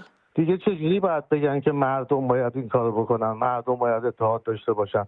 این اتحاد لازمه برای اینکه این جمهوری نسل این آدما رو از روی زمین برداریم و راحت بشیم و بتونیم برگردیم کشورمون. من اولین نفری هستم که بعد از رفتن شاهزاده به ایران پشت سرش خواهم رفت. بله بسیار عالی. سپاسگزارم از تماست ساسان عزیز دوست داشتنی. و اگر کسی میگه فرار کردی، اگر کسی میگه تو که اونجا نشستی حرف زدی، اصلا توجه الان سایبری همش دارن تفرقه، اصلا توجه نکن، کارتو بکن. من چند تا نکته اینجا بذار کیانم بگیرم از اسپانیا باهاش صحبت کنم، شاید کیانم نکته‌ای داشت. کیان جان درود بر تو، رو خط برنامه هستی رفیق. درود به شما، خوب هستی؟ به روی ما. سپاسگزارم. مرسی که بهم وقت دادید و تونستم باهاتون تماس برقرار کنم. من اصلا نمیخواستم وقت بچهای دیگر رو بگیرم که از ایران تماس میگیرن یا با این حرفا با شما حالشون بهتر میشه. من اصلا نمیخواستم این کارو بکنم، اما الان چند روز همینجوری دارم برنامه شما رو نگاه میکنم. خیلی دوست داشتم منم یه احساس خودم رو بگم. عالی کار کردی، برو بریم. فرصت شد الان صحبت کنم. من واقعا انقدر حالم خوبه، در کنار اینکه خب یه سری حال بدی ها رو داریم میبینیم، خب یه آسیبایی میخوره، یه تنشایی هست، یه نگرانیایی هست. من خودم خانواده‌ام ایران، خیلی نگرانم، ولی با همه اینا من متولد 60م، ولی تو تمام عمرم فکر میکنم به آرزوم رسیدم و یه چیزایی رو دیدم قبل از اینکه بمیرم. یه چیزایی رو دیدم که حالم خوب شد، امیدی توی دلم روشن شد که احساس کنم انتقام تمام سالهای عمرم گرفته شد حالا از هر طریقی. اصلا برای من حالا وایسا تازه شروع شده. اصلا برای من فرق نمیکنه که این اسرائیل باشه، نمیدونم هر کسی که میخواد باشه، اصلا برای مهم نیست. ولی احساس کنم از طرف من نوعی همسن و سالای من و افرادی مثل من یه انتقام خیلی خوب گرفت. اصلا حالم خوبه، نمیدونم چجوری بیانش کنم. گفتی متولد 60 هستی درسته؟ 63 هم. آره 63 هستی. همسن خود 41. با خانواده‌تون در ارتباط هستین کیان جان؟ متاسفانه الان چند روز نتونستم. من مامانم خیلی یه وقتی میتونه تماس بگیره که نصف شب ما، من خوابم خستگی حالا یا هر دلیلی نتونستم جواب بدم، ولی خب تو روز تماس میگیرم نمیتونم، موفق نمیشم، اینترنت ندارم. بله ما همینجوری هستیم، با خانواده نمیتونیم تماس بگیریم، گهگاهی اگرم بشه قطره چکانی در حد 2-3 واژه، اما خب فعلا شرایط اینجوریه. تا اینجا هم توشیم، باید طاقت بیاریم، دووم بیاریم تا شرایط دگرگون بشه. سپاسگزارم از تماست. من یه سری به انزلی بزنم، با مهسا امینی زنگ زده و تا قطع نشد این نکته فراموش نکنید، حتما با راجعش صحبت کنیم. خانم تماس پرید، برو بریم. راجع به همین اینه که میخوام راجع به صحبت بکنم که جمهوری اسلامی، الان این ویدیو دیدم، حالا از گزارشگر نوشته قطعی اینترنت در شرایط جنگی در شرایط فعلی جنایت جنگی. سالی گزارشگری برای ما فرستاده. بله بیشک. و همه رو مستعسل کرده. امید جان یعنی اینا کاری کردن با مردم که مثلا مایی که من که یا چه حالا مجریم یا برنامه سازم یا هر کدوم که اینجا نشستیم فقط کارمون اطلاع رسانیه، یک پیامایی به من میدن و مستعسلن، مثلا به من پیغام میدن خونه ما اینجاست، وضعیتمون اینجوریه، فکر میکنی اینجا رو میزنن، فکر میکنی با چه بمبی میزنن. یه سوالی از من میپرسن که مثلا میگن خب وقتی شما تلویزیون صدا و سیما رو باز میکنی هیچ کمکی به تو نمیکنه، وقتی هیچ آگاهی اونجا نیست مجبور میشم پناه بیارم به کسانی که خب من جواب خیلی از سوالا رو نمیدونم. الان یه دوست عزیزی 3 بار 4 بار برای من نوشته از داخل ایران میتونن با خارج تماس بگیرن، اگه میشه اعلام کنین ما داریم سکته میکنیم. اینو چند بار نوشته. من نمیدونم از داخل ایران میتونم با شما تماس بگیرن، ولی کاملا درک میکنم. خب یهو میبینن که چند مثل همین دوست عزیزمون یا خیلی از بچهای خودمون چند روز از خانواده‌شون خبر ندارن. هممون یعنی تقریبا داریم یک الان نقطه مشترک تمام ایرانیان همین حال بد و نگرانیه. بله. و دشمن مشترکی داریم و از سرش آزاد شیم. که برای اینکه اینترنت رو چیکار کرده؟ اینترنت رو قطع کرده. یعنی از این شهر به اون شهر هم نمیتونن از هم خبر بگیرن دیگه، چه برسه ما کسانی که خارج از ایران هستن و خانواده‌هاشون ایرانن. سالومه، یکی از رفقا امیر توی کامیونیتی نوشته مردم آلمان جلوی هیتلر قیام نکردن و کشورشان با خاک یکسان شد و تا به امروز نسل‌های بعد از جنگ مردم آلمان خجالت زده هستند به تاریخشون. نگذارید شرمنده نسل‌های آینده باشیم و تنها راه اتحاد. نکاتی که من نوشتم رو خیلی دوست دارم براتون اعلام بکنم. رفقامون اعلام آمادگی و هماهنگی کردن در شهرهای گوناگون اروپا تا به اینجای کار که خیلی نقطه امیدبخش و دلگرم کننده ای هست، هم برای من امید که اینجا نشستم، هم قطعاً برای دیگر هم‌میهنانمون در درون ایران. شنبه ساعت 1 کانتون برن در سوئیس برابر سفارت ننگین جمهوری اسلامی. شنبه ساعت 1 در شهر برن روبروی سفارت. فردا برلین از ساعت 13. حالا اگه اطلاعات تکمیلی تر دوستان دارم بدن که من اعلام بکنم. شایان گفت روز آدینه جمعه قرار گرد همایی داشته باشن. دوستی که به اشتباه خودش رو از اقلیت ها نامید، من یادم رفت از کدوم شهر بود ننوشتم، شما یادتونه به من یادآوری کنید. بچهای فرانکفورت، اتریش، آفرین بچه‌ها چه حضور ذهنی دارن، از اتریش جلو در وین. شایان روز آدینه در وین کشور اتریش گرد همایی دارن. بچهای فرانکفورت الان مسیج زدن گفتن ما منتظر فراخوان فرانکفورت هستیم. بچهای فرانکفورت دست به کار باشید و شما که اصلا منتظر فراخوان هستید خودتون فراخوان بدید ما اعلامش کنیم.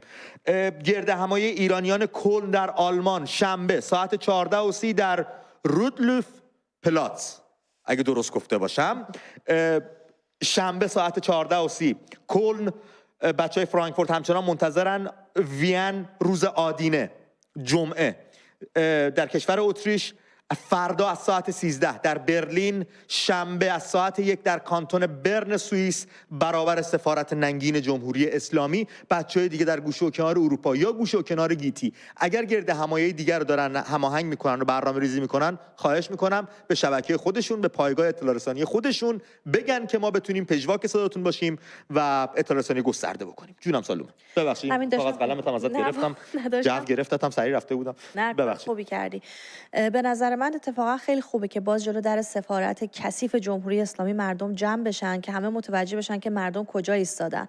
به خاطری که خیلی الان دیدی که توی فضای مجازی حالا هم سایبریا هم کسانی که الان نونشون تو این داستانه که جو و عوض بکنن رو بکشونن بگن نه قضیه ادابازی‌ها بعدم میاد. کدوم؟ از اینا که میگن نه الان این کار ما نباید، وقتی که به کشور حمله شده ما باید در کنار حکومت وایسیم و برای کشورمون بجنگیم. همون حکومت شما رو به اینجا رسونده. یعنی قیافه امید به خدا، یعنی اینجوری میبینم بعد صفحه هاشون رو که باز میکنی اصلا این عزیزانی که از این حرفا میزنن من دوست دارم ازشون بپرسم وقتی دریاچه ارومیه خوش شد چرا وطنت یادت نبود؟ بله. وقتی تالاب هامون خوش شد چرا وطنت یادت نبود؟ وقتی مراتع و مزارعمون سوخت خشک شد خاکستر شد چرا وطن یادت نبود؟ چرا اون موقع که جنگل هامون رو خراب کردن چوباشو بریدن بردن و ویلا سازی کردن وطن یادت نبود؟ زلزله اومد، سیل اومد، آتش سوزی شد چرا وطن یادت نبود؟ چرا هم میهن دارو نداره داره میمیره هم میهن اون موقع یادت نیست؟ ما سالانه 30,000 تن فقط از آلودگی هوا دارن میمیرن از بیکفایتی جمهوری اسلامی. اینا هم وطن نیستن؟ چون مرگ خاموشه، مرگ بی صداست، باید ساده از کنارش رد شیم؟ حتما باید یه جا بوم صدا بده، دودی هم در بیاد تا بفهمیم یه نفر داره میمیره؟ بعد همه اینا که داری میگی چندین برابر چیزیه که الان فکر کنم تو همین چند روزم حتی کشته شده باشن. اینا تو 3 روز 1500 نفر رو کشتن. اتفاقا گفتی سیل و زلزله و این بلایای طبیعی که توی کشورمون اومده، من دقیقاً این چند روز به اینم فکر کردم که تو تمام اینا ما کشته دادیم. کلی شهرامون بم، کرمانشاه، فکر کنم زلزله آذربایجان هنوزه که هنوز نرفتن درست بکنن، هنوز دارن توی کانک زندگی میکنن توی کرمانشاه. یعنی اینا اینجوریان. یعنی بس از همینجا خرمشهر هنوز وقتی میرید جای رده ترکش رو در دیواره. خرمشهر رو کردن خونین شهر و اصلا دست بهش نزدن.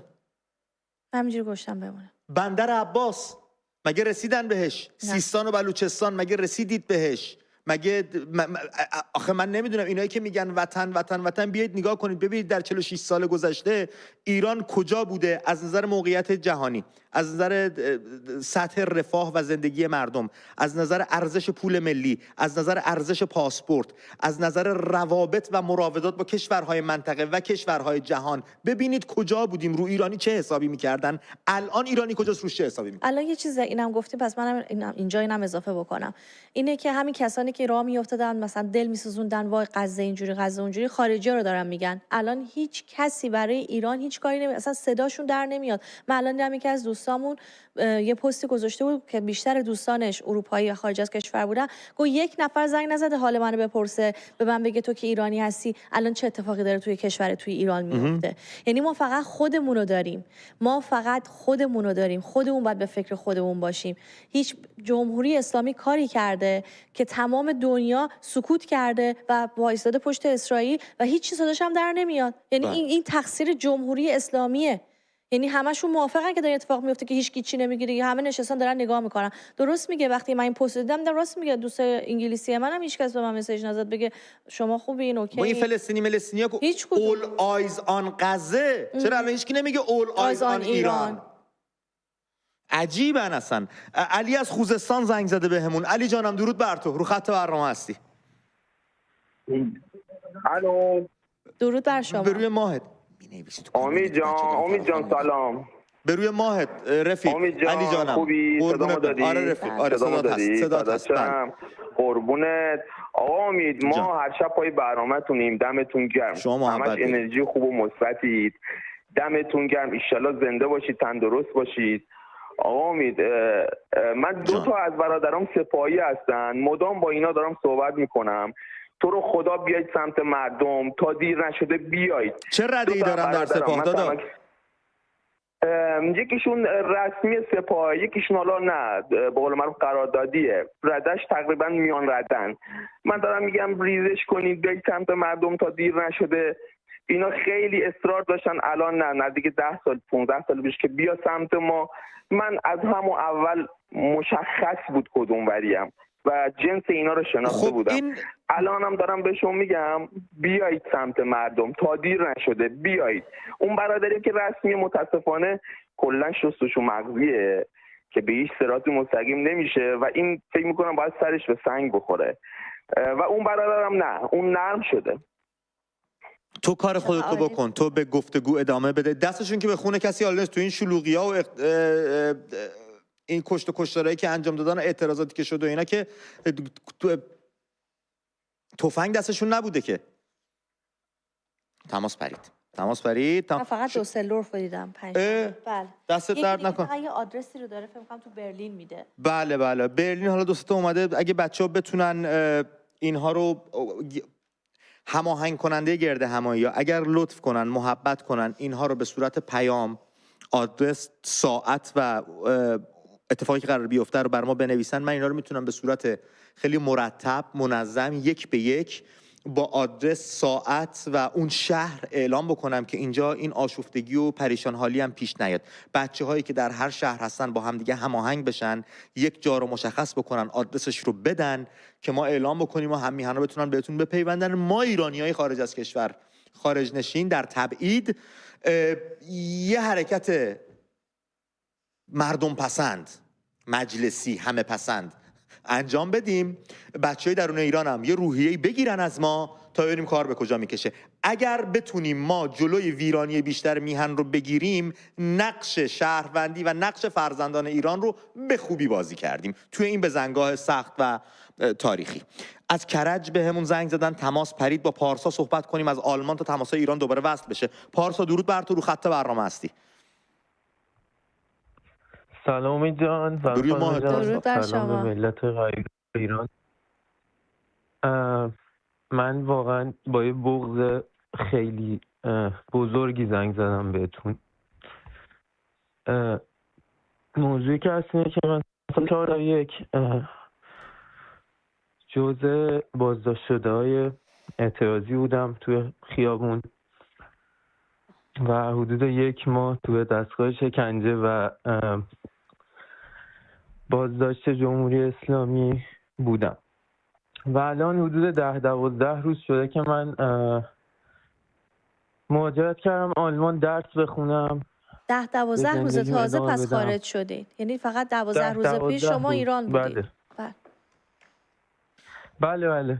یه هفته بیشتر کار طول میکشید ایران میموندی. دقیقاً. و اینکه پس خانواده و همه ایران هستن، درسته؟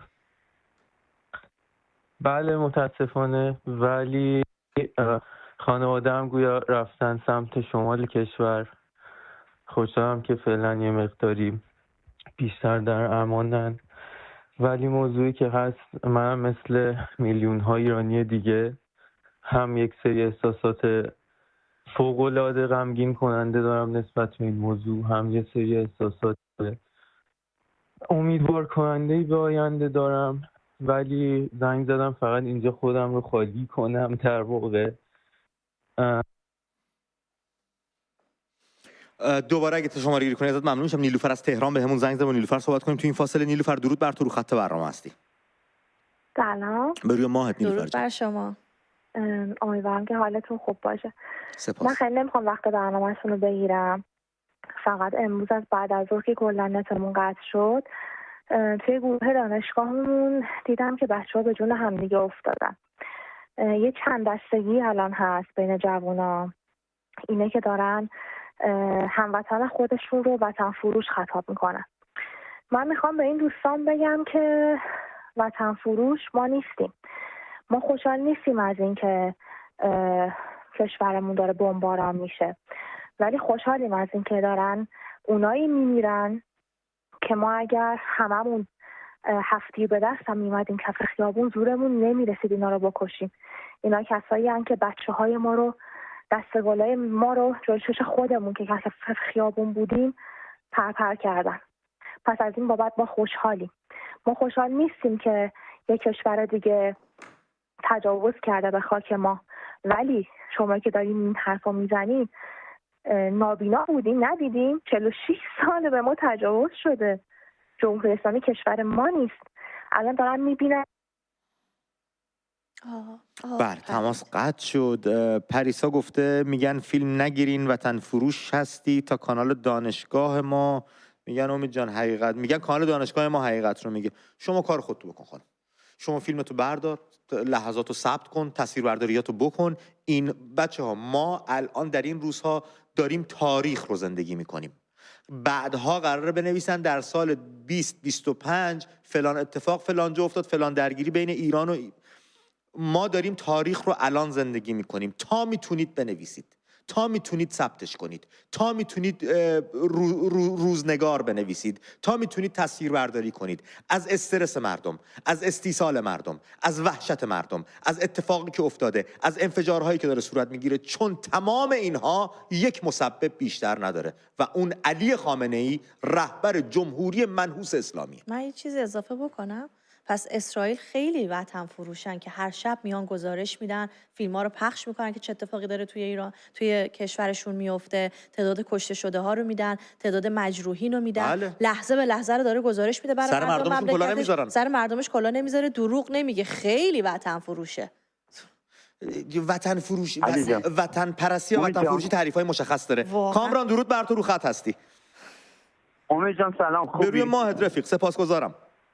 سلام جان سلام. درود سلام. بر شما، درود بر شما.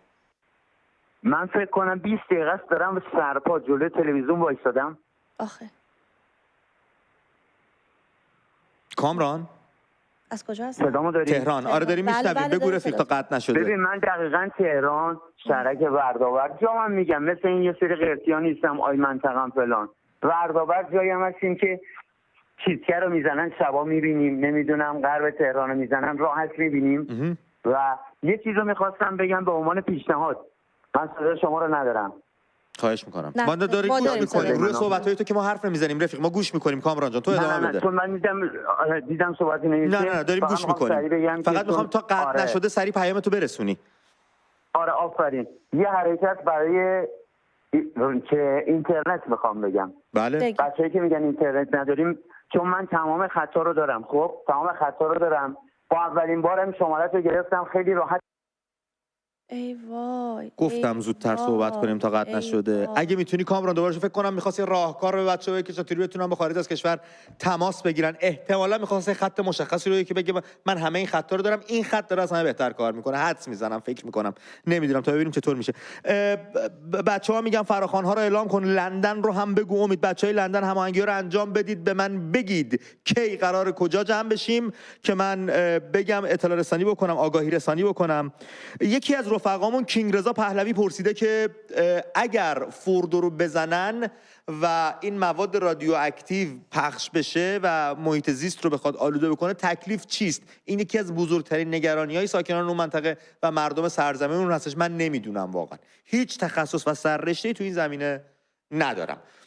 دوستایی که در این مورد چیزی میدونن میتونن روی خط برنامه بیان با ما گفتگو بکنن، کما اینکه ما خودمون یک کارشناس خوب، زبده و کاربلد رو ازش دعوت کردیم که بیاد در برنامه‌مون در این باره به ویژه برامون گفتگو کنه و به ما آگاهی بده. ما فکر اونجاشو کردیم، ولی خب تا اون روز برسه، تا اون لحظه برسه، شما دوستان اگر آگاهی دارید در این زمینه و سررشته‌ای دارن، تخصصی دارن، میتونن این آگاهی رو با ما هم در میون بذارن. چی از این بهتر که شما یک دانش رو انتقال بدی به کسی دیگه. چه جای عجیبی هستیم که باید دانشمون درباره نه که دانش. من امروز داشتم میگفتم خب الان این هواپیمای جنگی با این هواپیمای جنگی چه فرقی میکنه، الان این بمب با این بمب. یعنی این سوالای من رفتم توی چت جی پی تی ازش میپرسم که خب اگه الان اینجا رو بزنه تا چند کیلومتر اینجوری میشه، الان باید بدونیم که اصلا یعنی ما من اصلا برای چی من بعد این چیزا رو همین بحثو داشتیم میکردیم. میگفتم من ایرانی چرا باید بدونم جزیره دیگو گارسیا کجاست؟ چرا باید بدونم B-52 13 تن وزن تنشه و تا عمق 60 متری رو منفجر میشه؟ چرا من باید اینو بدونم؟ چرا من باید بدونم سانترفیوژ چند دور باید بچرخه که اون حرکتی که میخواد زده بشه؟ من چرا باید اینا رو بدونم؟ من الان باید یک برنامه اینترتینینگ خفن بزن و برقص بود اجرا می‌کردیم با بچه‌ها، پخش میشد، دل مردم هم شاد میشد، ما بعد اصلا توی فضای دیگه‌ای سیر می‌کردیم. من اینو همیشه گفتم ما یک مشت مردم عادی بودیم که میان روزمرگی هامون دنبال آرزوهامون میدویدیم. ما رو هل دادن اینوری، ما رو پوش کردن، هل دادن به این سمت که اینجا بشینیم و راجع به این مسائل بدونیم و حرف بزنیم. چرا؟ چون میهنمون اسیره. چرا؟ چون هم میهنمون یوغ گردنشه این روزها. چرا؟ چون خودم 27 سال در بدر غربت و آواره این کشور اون کشور هستم. چرا؟ چون تو کشورم نمیتونم برم و بیام، داره منابعم غارت میشه. باید بیایم حرف بزنیم و اصلا کار ما این نبود. ما باید کار دیگه ای انجام بدیم. اصلا یه چیزای عجیب اتفاق میفته که از دوستام اون روز من پیام داد، گفت صدای پدافندشون امروز فرق میکنه، غرغر میکنه. بعد من براش نوشتم پدافند شناس شدی؟ گفت تو هم اگر اینجا بودی میشدی. این خیلی اصلا خوش اونا همه چیشون غرغر میکنه، پهپاداشون هم غرغر میکنه. پهپاد خاصیتش اینه که شناسایی نشه، بی خبر بیاد برای بله. یعنی میخوام بگم اصلا یک جای خیلی عجیبی هست. یعنی من اصلا فکر کنم مثلا الان چت جی پی تی من شوکه شده. الان چند روز اصلا یه سوالات من فقط رفته سر چیزای جنگی و مسائل جنگی و این با اونجا چقدر فاصله داره، اگه اینجا رو بزنه تا کجا میره، دودش چجوری میشه. آخه یا مثلا اگر خدایی نکرده همین اتفاقی اگه من فوردو رو چک کردم، مردم باید چیکار بکنن اگر مثلا این تشعشعات بیاد بیرون، چجوریه، چقدر میمونه؟ همه اینا رو من رفتم خب چرا؟ آخه من چرا باید برم به اینجا؟ ببخشید. بریم. توماج بهمون زنگ زده از کرج. رفیق درود بر تو، رو خط برنامه هستی. سلام، شبتون بخیر. شب شما بخیر. شب شما هم. دو تا مطلب رو بگم، یعنی دو تا پیشنهاد دارم. اول اینکه خیلی سریع میگم، اول اینکه ما از الان استارتش رو بزنیم، اسامی مناطقی رو که مثل برج شهیاد و مثل باشگاه ولیعهد و اینا رو به اسامی گذشته برگردونیم، از الان یاد بگیریم، باید به این اسامی صدا بزنیم. دوم مطلبم اینه که من این خورده استرس گرفتم دارم با شما حرف راحت باش رفیق، زنگ زدی برنامه خودت با خانوادت داری صحبت میکنی. عشق منی. دوم مطلبم این که ما ناراحت هستیم داره زیر ساختمون آسیب میبینه، اما با خیالمون راحته. این آشغالا وقتی پاشون رو بذارن بیرون از این مملکت، به سرعت بچه‌های ما به سرعت به پشتوانه شاهنشاه میتونیم همه چیز رو به روز اولش برگردونیم. امیدوارم هر چه زودتر شما رو تو صفحه و قاب تلویزیون ایران ببینم. امیدوارم اون روز برسه. سپاسگزارم ازت. مرسی از خیلی به نکته خوبی اشاره کردش. نه هیچ چی رفیق، دمت گرم، ازت سپاسگزاری کردم.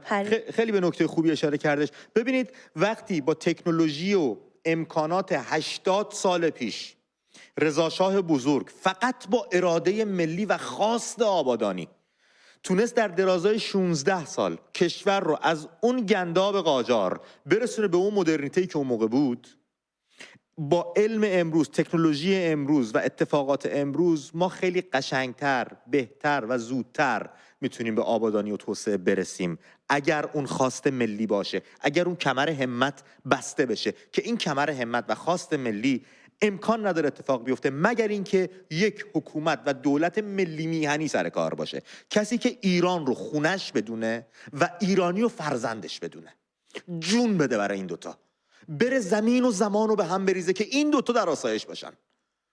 آدمش رو داریم، پیشینه تاریخیش رو داریم، یک بار تجربهش کردیم، بر بام جهان ایستادیم، آقایی کردیم و باید برگردیم سر جایگاهمون. باید برگردیم از همون جایی که سقوط کردیم، زندگی رو دوباره دنبال کنیم، جهان رو از اون بام آقایی نظاره کنیم. ما لیاقتش رو داریم، هم ثروتش رو داریم، هم تمدنش رو داریم، هم تاریخش رو داریم، هم لیاقتش رو داریم. یک بار انجامش دادیم، باز هم انجامش میدیم. فقط باید بخوایم که امیدوارم این خواست تومون زنده بشه و بتونیم زودتر به نتیجه برسیم. پیش از اینی که همون اتفاقی که با آلمان افتاده بود دیگه، که اگر مردم آلمان تو روی هیتلر میایستادن رو اون جنگ افروزی‌ها رو تمام میکردن، کشورشون اونجور به فنا نمیرفت.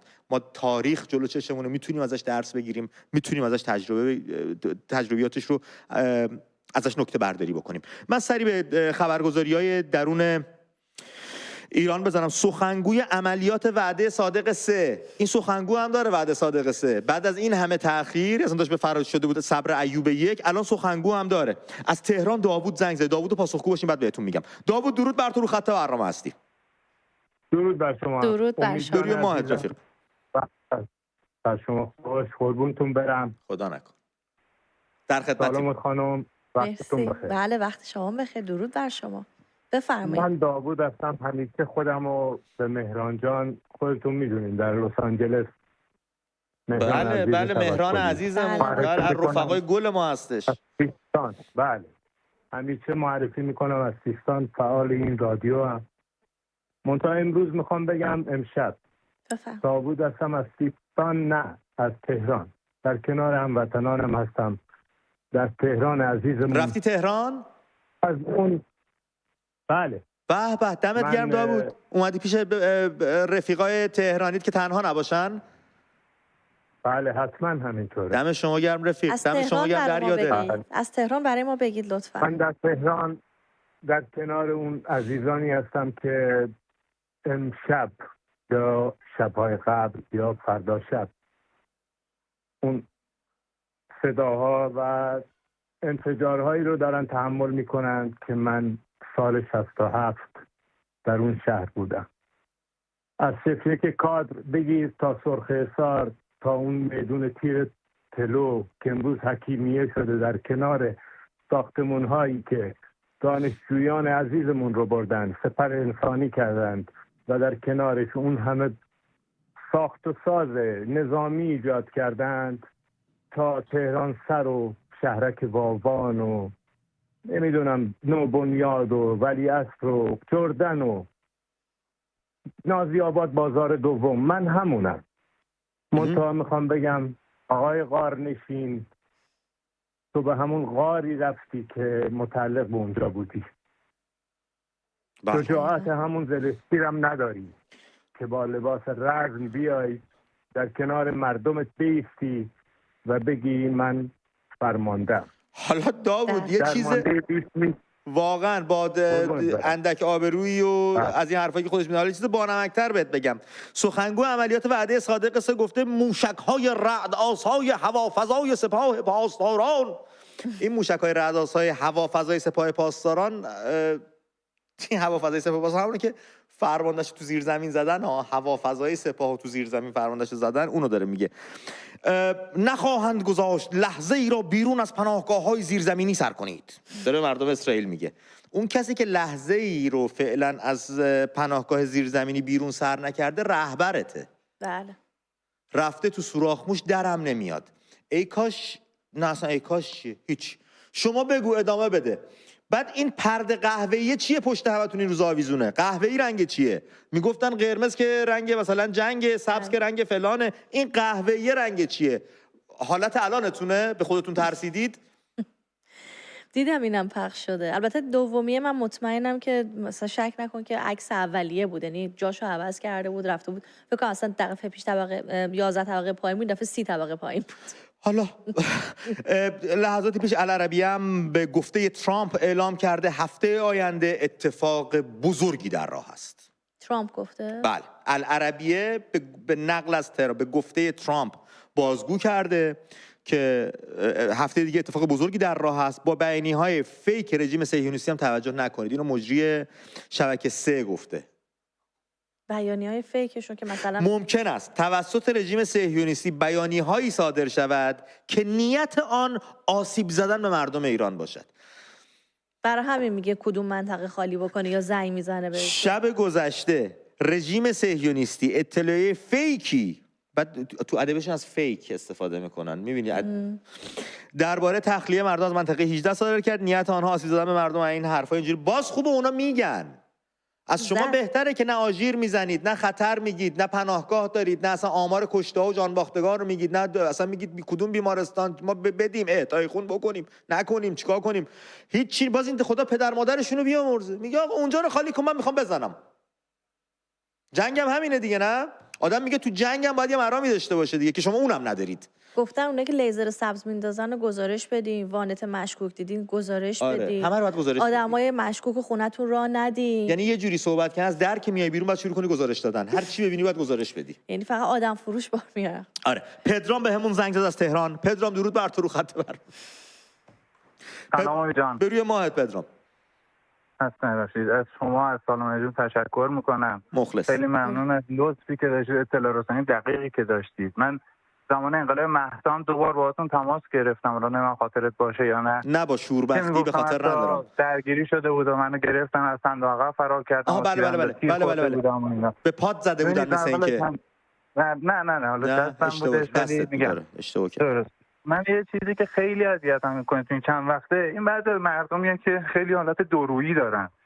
ببین تا قبلا میومد زمان مختلف داشتن مردم پست استوری حمایتی زمان انقلاب مهسا و الان میان به اسم حمایت از مثلا به عنوان ایران دشمن اصلیشون رو گم کردن. کیه؟ نمیدونم. اون دشمن اصلیمون جمهوری اسلامیه. میان و پست استوری حمایتی میذارن به اسم اینکه ما دشمن خارجی نمیخوایم داشته باشیم. درسته هممون ناراحتیم اینکه بهمون تجاوز شده، اینکه میان خیلی راحت حمله میکنن میزنن. حتی من به دوستان به شوخی میگفتن راحت میاد تهران پایتخت رو میزنه، پیاده میشه جشن و پایکوبی میگیره دوباره میشنه میره. این فقط نشون میده تمام این سالها تمام رشدخونیایی که داشتن، تمام ادعاهایی که داشتن، همشون پوچ بوده، همشون تو خالی بوده. و یه مقدار باید مردم دقت بکنن. واقعا دشمن اصلی ما کسی دیگه ایه. همیشه شعار دادیم دشمن ما همینجاست. همینجا یعنی همین جمهوری اسلامی، همین نظامی که همه دوستا و رفیقا و خانواده‌مون رو توی این مملکت کشت، بچه‌هامون رو کور کرد و حالا باید گوش به زنگ باشیم. من خیلی از اطرافیان خانواده‌ام از تهران رو رفتن بیرون و منم میگن بیا. و من همش به دوستای خودم میگم من هستم تهرانم تا جایی که باید حضور داشته باشم، جایی که اون به زنگاهیه که موقعش میرسه و خیلی زوده بتونیم کاری که باید انجام بدیم و انجام بدیم. بله. دم شما گرم. خیلی سپاسگزارم ازت پدرام عزیز. دوست داشتنی خطمون دوباره برگشته تا از دستشون ندیم سریع بهشون بپردازیم. نیکا از تهران پشت خط هستش. نیکا درود بر تو، گفتنیات رو میشنویم. امید جان درود بر شما. درود به تو خانم. سالومه جون درود بر شما. خسته نباشید. نمیدونم تو این روزا چی بگیم. از طرفی توی جنگیم، از طرفی داریم ذلت اینها رو میبینیم که برای ما مردم هم هیچ کاری در نهایت نکردن. خودشون هم به همون ترسی که به ملت داده بودن الان با ترس دارن زندگی میکنن و به زیر زمین ها پناه بردن. اینم عاقبت اینها شد بعد از 47 سال حکومتی که کردن. ولی خب ما ملت باز داریم در مقابل این سختی ها باز مقابله میکنیم. از خونه و زندگیمون دور شدیم، زندگیمون رو ول کردیم، اومدیم اطراف تهران هستیم. و میخواستم یه چیزی رو بگم که تو این لحظه های خیلی مهم و تاریخ ساز حواسمون باشه که پشت شاهزاده باشیم. دیشب که پیام دادن این خیلی مهم بود و من دارم میبینم شبکه های دیگه میخوام بیان حالا یه جورایی مردم رو باز تو دلشون رو خالی کنن، بترسونن که آی هرج و مرج میشه، آنارشی میشه. من همین امشب خیلی ناراحت شدم. خواستم از طریق تلویزیون شما بگم هیچ اتفاق بدی برای ما نمیفته اگر پشت شاهنشاهمون رضا شاه دوم باشیم. هم ما مردم، هم گروه های سیاسی، هم کسایی که بعدها احزابی رو تشکیل میدن، حواسشون فقط به این اتحاد باشه. بله. شما خانم نیکا تهران کدوم منطقه، کدوم سمت؟ حالا اگه تقریبی ما منطقه 22 بودیم ولی از اونجا رفتیم. خب خیلی یعنی اولین شبی که انفجار انجام شد من فکر می‌کنم اولین نفری که فهمید من بودم، چون که تا 3:30 بیدار بودیم و اولین انفجار رو صداشو شنیدیم، صدای هواپیما رو هم شنیدیم. بله بله. خیلی سپاسگزارم از اطراف تهران رفتیم. بله. و سرعت اینترنتتون چطوره این روزها؟ الان امروز اینترنت نداریم اینجا دیگه. اینجا اصلا نه نداریم. جو اطرافتون آیا امنیتی شده یا اینکه نه شهر به روال عادی خودش داره کارش انجام میده؟ شهر اینقدر اصلا منطقه 22 اینقدر خلوته، همه جا بسته است، یه حالت ترسناکی داره. بله. و ما میریم سر میزنیم به خونمون و برمیگردیم دوباره جایی که هستیم. بله. خیلی ممنونم از تماستون. من سریع برم سراغ تماس‌های دیگه‌مون. خانم مهسا از انزلی رو خط هستش. مهسا خانم درود به شما، گفتنیاتون رو میشنویم. درود به شما امید جان و سالمه جان. درود بر شما. بچه‌ها من یه مسئله رو میخوام بگم، این که من مامانم الان با پابند بیرونه از سر قضیه مهسا امینی به این دست. بله. و سوای اینکه حالا بماند که من پدر بزرگم ساواکی بوده، یعنی قاعدتا مشخصه که ما کاملا چه مرد شریفی بوده پدر بزرگتون. واقعا محبت داریم. یه سازمان اگه داشت کارش درست انجام میداد، رو هر کی دست گذاشت درست دست گذاشت، همین ساواک بود. محبت داریم واقعا، اینو درست. روحشون شاد واقعا. انقلاب جمهوری اسلامی خیلی این افراد مورد تحقیر و توهین قرار گرفتن و پدر بزرگ من انقدر مرد شریف و باسوادی بود که اصلا یعنی حد نداره. روحشون شاد باشه. من سر حتی مسئله انقلاب مهسا مجبور به این شدم که کافه خودم رو جمع بکنم، یعنی در این حد من و خانوادم تحت فشار بودیم. حالا بماند که خواهرم هم ساشمه هنوز توی دستش هستش. فقط یه خواهش دارم، مردم نترسن، یعنی اینکه الان ما باید پشت هم باشیم، متحد باشیم، ساعت 9 شب بیایم بیرون. من چند شبه که 9 شب بیرونم، دارم توی شهر قدم میزنم، فقط قدم میزنم، هیچ خبری نیستش. ما جوونا اگر بیایم بیرون اینا انقدر از ما میترسن، انقدر از ما خانوم ها به خصوص میترسن که حد نداره. فقط خواهشن نترسن مردم ایرانو، بیان بیرون. و یه چیزی هم من بگم مهسا، الان نیروهای سرکوب و نیروهای امنیتی اصلا میترسن یه جا تجمع داشته باشن. با توجه به حملات اسرائیل اینا اگه یه جا بخوان جمع شن که مردم رو سرکوب کنن واهمه دارن از این جمع شدنه. ما الان بهترین زمانو داریم برای اینکه خیابونا رو مال خودمون کنیم. دقیقاً همینطوره و اینا نیرو الان به شدت کم دارن، به شدت نیرو کم دارن. بله. یعنی فقط تنها چیزی که ما الان میتونیم دوباره کشورمون دستمون بگیریم و آزادیمون رو بگیریم ازشون همینه که نترسیم و بیایم بیرون از هر جای ایران که هستیم. فقط 9 شب همه بیایم بیرون. بله. همین که ما چند نفر بخوایم یک جایی تجمع بکنیم اینا یه ترس و واهمه‌ای بدونشون میفته. به مرور حالا بعد به امید خدا که تا جمعه دیگه اصلا تموم میشه و دیگه خامنه‌ای وجود نداره، ولی اگر این اتفاق نیفتاد فردا پنجشنبه و روزیه که کلا روزهای پنجشنبه نیروهای امنیتی اینا توی خیابونا تو همه شهرها پرن. فردا همه 9 شب بیایم بیرون، شعار بدیم. بله. خانم مهسا من خدمتتون عرض بکنم نیروهای امنیتی که این کیفا رو کج مینداختن، پیرنای سفید رو شلوار و اینا، قیافای تابلو، به خودی خود که کاری نمیکنن که اینا به واسطه پشتگرمی اون یگان ویژه‌ای که یورش میاره یه سری کار رو انجام میدن. اون یگان ویژه نمیتونه الان شکل بگیره. چرا؟ چون اینا میترسن دور هم جمع شن، چون اسرائیل داره میزنتشون همینجوری. نشان به آن نشان که الان 5 روزه این سلامی اینا تلف شدن، هنوز نتونستن چالشون کنن. هنوز نتونستن. یه نماز میت برخلاف فقهشون هم هستا، نهایت تا 48 ساعت میتونن میت رو نگه دارن و دفنش نکنن. اینا الان برخلاف فقهشون هم دارن رفتار میکنن از ترسشون. یه مراسم خاکسپاری نمیتونن بگیرن، بعد بیان حالا آرایش نظامی بگیرن و جمع بشن و یگان ویژه بیارن. نه نه نه نه نه نه، میترسن این کارو بکنن خانم، جرأتش رو ندارن. الان بهترین موقعیته که مردم ایران خیابونها رو در دست بگیرن. خود نتانیاهو هم پیامش همین بود که ما زدیم بیجان کردیم، بقیه‌اش دست خودتون اگر میخواید، اگر دوست دارید. تا ببینیم کار به کجا میکشه که هم میهنا به پا خواهند خواست. فرح بهمون زنگ زد از تهران، صحبتاش رو میشنویم. فرح درود بر تو، گفتنیات رو میشنویم خانم. درود بر شما. سلام امید جان. به روی ماهت. صدامو میشنوید؟ بله خانم، بله رسا. سالم جان سلام. درود بر شما. خیلی ممنون. نباشین عزیزم. ما 46 ساله که اسیر دست ایناییم، پدر ما رو در آورده. الان من رفتم بانک پول بگیرم که پول نمیده بانک‌ها، اینترنت که قطعه. پریشب من داشتم شعار میدادم تو بالکن، صدا من پرتر، ولی خب نمیتونستم براتون بفرستم. بله. یه دفعه دیدم از سر کوچه 2 تا موتوری اومدن وسط کوچه، دقیقا همون جایی که من تو بالکن خونمون شعار میدادم. دیگه خلاصه اومدم تو، بچه‌ها نذاشتم برن دیگه شعار بدم. گفتم نگاه کن چجوری اینا اینقدر بیکارن، دشمن داریم، به قول خودتون دشمن که حالا اسرائیل دوست مردم ایرانه.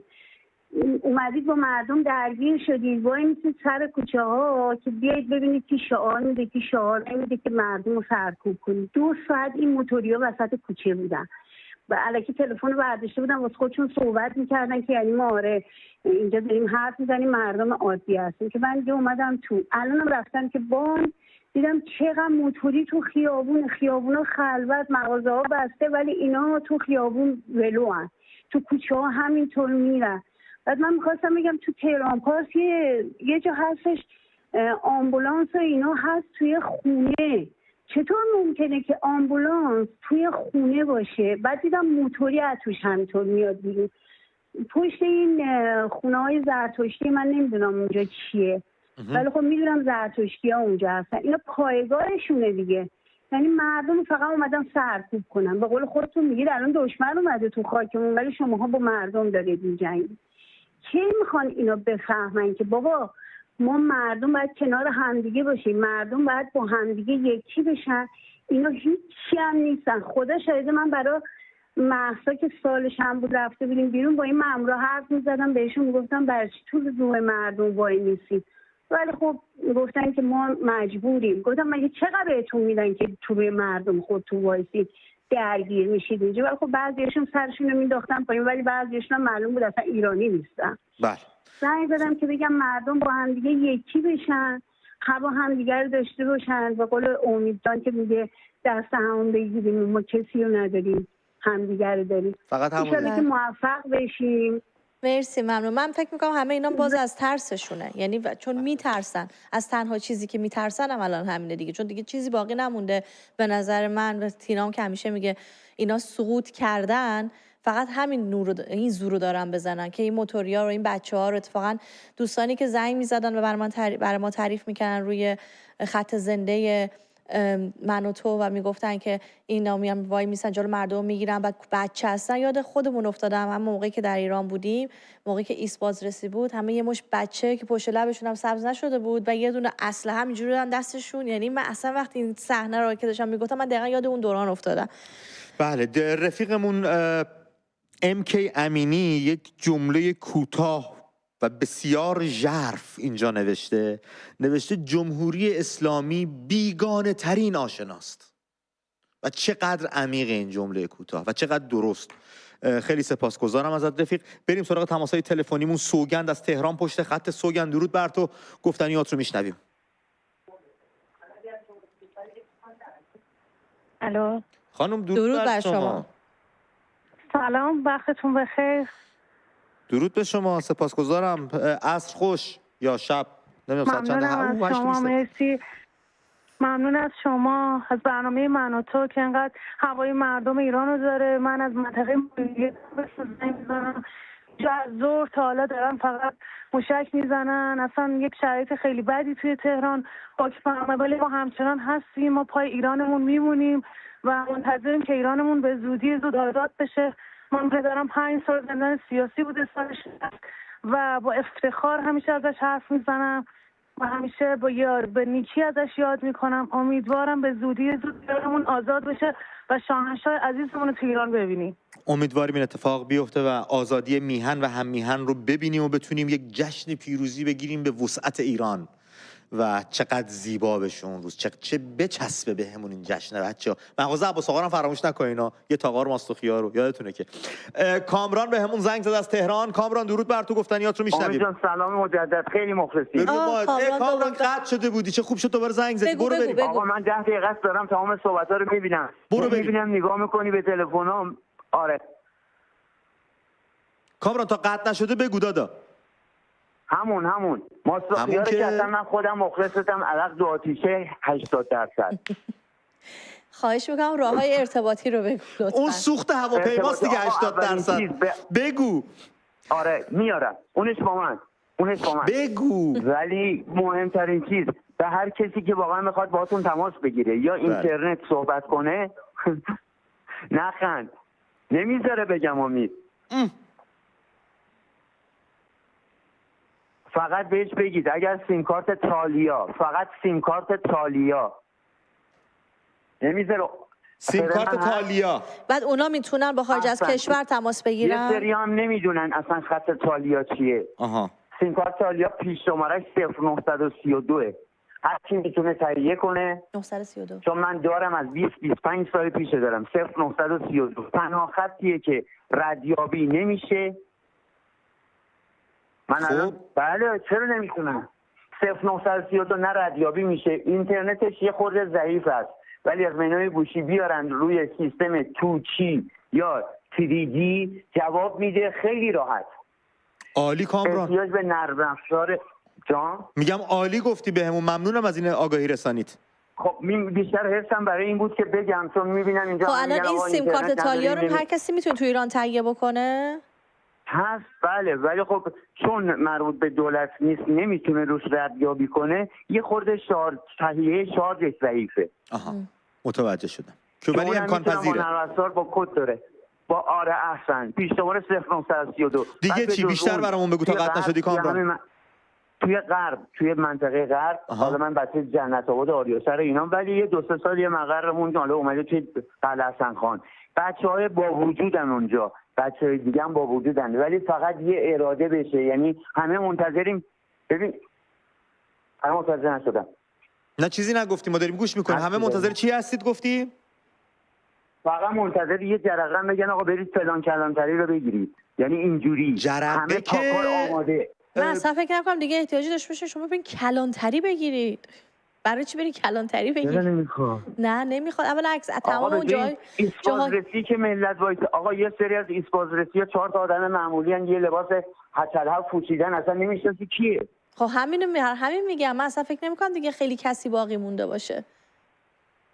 هستن ولی خب باز ملت رو دارن میترسونن. بله باید جلوشون ایستاد و همون بچهای قلعه حسن خان و بچهای پایین که داری میگی خیلی بچه‌ای هستن که روی این قضیه، البته همه مردم ایران، ولی اون بچهای اون قش خیلی روی این مسائل حساسن که بچه محل ما رو به چپ نگاه نکنه، تو این محل چیکار می‌کنی، این صحبت‌ها. این ایسپازرسی‌ها رو قشنگ باید پاک کرد، چون مزاحم نوامیس دارن میشن دیگه. بگو آقا جمع کن برو یه جا دیگه، اینجا وای نسته، تو محل ما وای نسته. من یادت باشه گفتم کامران غرب تهران، خب صحنه فیلم میگیرم دارم برات میفرستم. خوشحال میشم حتما. صداتون آره حتما. دمت گرم کامران عزیز، دوست داشتنی، سپاسگزارم از اطلاع رسانی که بهمون کردی. من زهرا رو بگیرم از کرمان، بهمون زنگ زده، چند تا نکته اینجا نوشتم که باید بگم راجع به گرد همایی هستش، به ویژه در بلژیک. خانم زهرا درود به شما، رو خط برنامه هستید. سلام، شبتون بخیر. شب شما بخیر. خسته نباشید. من سریع صحبت کنم ان شاءالله به بقیه هم برسه. در مورد وضعیت کرمان که خب آرومه، از لحاظ جنگی آرومه، ولی خب وضعیت اینترنت خیلی خراب. از دیشب کاملا اینترنت رو زدن و اینکه الان غیر از اینکه ما استرس جنگو داریم، حال خودمون بده، سردردی که با این ابله‌ها ما داریم هی بحث میکنیم. مثلا من دور و بر خودم، اطرافیان خودم تا الان فکر میکنم چقدر اینا باحالن، چقدر خوبن، هم فکر ما هستن، هم خط ما هستن، ولی میبینم چقدر اینا از ما دورن. مثلا امروز به یکی از همکارام میگم که ایشون به من میگفت آره من کارت بسیج فعال دارم، اگر خبری بشه من باید برم مثلا با دشمن بجنگم. گفتم بذارید بره بجنگه. عزیز من به نظر من اشکال نداره، بذار ان شاء الله که بره. هم نمیره خانم، نمیره، برای اینکه اگه می‌خواستم برم میرفتم غزه. چیزی به نام آره گفتم مثلا چیزی به نام جنگ تن به تن فعلا نداریم، نهایتش فراخوان بزنن تو باید با امثال من بجنگی. بله دقیقاً کاملا درست گفتید خانم. درست. بله، ولی اینکه بعد یه چیز دیگه هم هست، من میگم 90% مردم ایران دمشون گرم، با حال با معرفت خودشون تو این سالها نشون دادن. ولی بحث اینه که الان از خیلی از دوستان ما دارن از تهران میان سمت کرمان، حالا یا خانواده‌هاشون کرمان هستن یا هر شرایطی، همون 10% عجیب دارن نامردی میکنن. مثلا بلیت اتوبوسی که بوده از تهران به کرمان قبلا مثلا 700 تومان، الان دارن 7 تومن 8 تومن میگیرن. 7 میلیون 8 میلیون. بله شده. اگر گیر بیاد باید کلی پارتی پیدا کنی اگر گیر بیاد. خب اینم داشتم دخترش بنده خدا دانشجو تهران بوده، خب دانشگاه تعطیل شدن، بنده خدا حالا نگران بچه‌ش هم هستش، داره اومد میخواد بیاد کرمان. روز اول طرف گفته من 18 میلیون ماشین دربست میگیرم بچه تو رو میارم. خب گفته حالا من چشم فکرام میکنم. روز بعد زنده گفته نه 40 تومن میگیرم، کارت سوختم باید به من بدی، یه رانندم کنار من بشینه که مثلا من از تهران تا کرمان خسته میشم رانندگی کنم. دارم میگم مردم ها اینجوری هم به هم دیگه دارن ظلم میکنن یه جاهایی. ببینید خانم زهرا، اینم باز دوباره برمیگرده به بیکفایتی جمهوری اسلامی که یک سیستم سامانه حمل و نقل هم نمیتونه قیمت فیکس نگه داره یا حداقل تو این شرایط بحرانی بگه آقا بها نمیخواد، شما برید و بیایید به حساب دولت. میکنن مثلا سال نو که میشه اینجا توی انگلیس آندرگراند ها و سیستم پابلیک ترانسپورت، سیستم حمل و نقل همگانی تا صبح هستش و مجانی هم هستش، همه میتونن جابجا بشن برن بیان که آدمایی که برای جشن پارتی نوشیدنی الکلدار میخورن رانندگی نکنن. نه مقایسه نمیکنم، دارم میگم منطقش اینه، درستش اینه، باید به فکر مردم بود. این قیمت گذاری هم که شما دارید که باز از بیکفایتی جمهوری اسلامیه. 100% همونم که جاده های کلی ناامن. ما چند وقت پیش دانش آموزای نخبه کرمانی رو داشتیم که توی جاده بندگان خدا فوت شدن. با اتوبوسی که 40 سال توی جاده داشت میرفت. بله. بعد جالب اتوبوس‌ها میگن مثل اتوبوس‌های پاکستان تا سقف آدم نشسته داره میاد به سمت کرمان. بله. یعنی الان داریم میگن سمت تهران رو دارن میگن. بله. چاره ندارن بندگان خدا هم.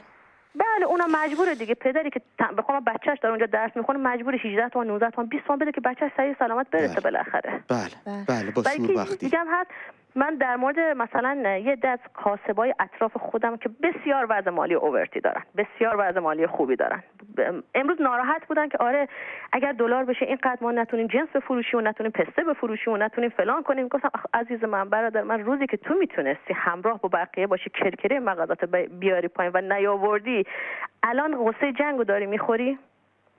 بله واقعا که هنوز اینا دارن فکر جیب خودشونو میکنن. بله با شوربختی عده‌ای هستن سودجو، اما خب شمارشون زیاد نیستش و نمیشه بست به تمام جامعه. خب من هم از این گزارش‌ها شنیدم که یه همچین اتفاقایی افتاد. همین الان که ما داریم برای شما برنامه اجرا میکنیم رفقا و از دغدغه‌ها و دلناگرانی هاتون میپرسیم، با این وضعیتی که از اینترنت نیست، بلیت نیست، راه نیست، اینها شبکه خبر داره ویژه برنامه وعده صادق 3 میره. الان ما هستیم، اونا هم هستن، یعنی الان اونا ویژه برنامه صادق 3 دارن میرن، ما هم ویژه برنامه خراب کردن وعده صادقشون رو داریم میریم. الان توی تقابلی با هم قرار گرفتیم، کاش این تقابل رو در رو بود، با همدیگه صحبت هم میکردیم، عالی میشد. اما از این کریه المنظران که بگذریم با این شبکه دروغ پراکنشون، بهتون بگم که رفقا نوشت بلژیک بروکسل شنبه ساعت 14 روبروی سفارت جنایتکار اسلامی قرار گرد همایی داشته باشن. پس چی شد؟ بلژیک بروکسل شنبه ساعت 14 روبروی سفارت جنایتکار اسلامی، شنبه ساعت 1 کانتون برن در سوئیس برابر سفارت، فردا برلین ساعت 13. شایان به همون زنگ زد گفت در وین کشور اتریش روز آدینه جمعه 2 روز دیگه قرار گرده همایی باشه. بچهای فرانکفورت همچنان چشم انتظار فراخوان هستن و گرده همای ایرانیان در کلن آلمان رو داریم شنبه ساعت 14:30 در رودلوف پلاتس اگه درست بیان کرده باشم. و تا به اینجای کار قضیه از این قرار بود تا با آگاهی رسانی‌های بیشتر و وعده‌های گرده همایی بیشتر خدمتتون برسم. من و سالومه دوست داشتنی با این چشای درشت و یکم خسته‌اش از حضورتون مرخص میشیم، میریم به میز خبر با علی همدانی خستگی ناپذیر و ضد گلوله، ببینیم آخرین داده‌ها از چه قراره. هر جا که هستید سلامت باشید و در امنیت. در خدمتتون خواهیم بود. سلام بر شما، شب بخیر. ساعت به وقت لندن 8:35 شب و به وقت تهران حالا ساعت 6 از 11 شب گذشته. این بخش مشروع خبری است که اون را آغاز می‌کنیم با این خبر. پخش برنامه‌های صدا و سیمای حکومت اسلامی مختل شده. ساعتی پیش برخی از کانال‌های تلویزیون حکومت قطع شد و به جای برنامه‌های عادی تصاویری از جنبش مهسا پخش شده و مردم رو در این تصاویری که در نتیجه هک منتشر شده مردم رو دعوت کردن به اعتراضات خیابانی.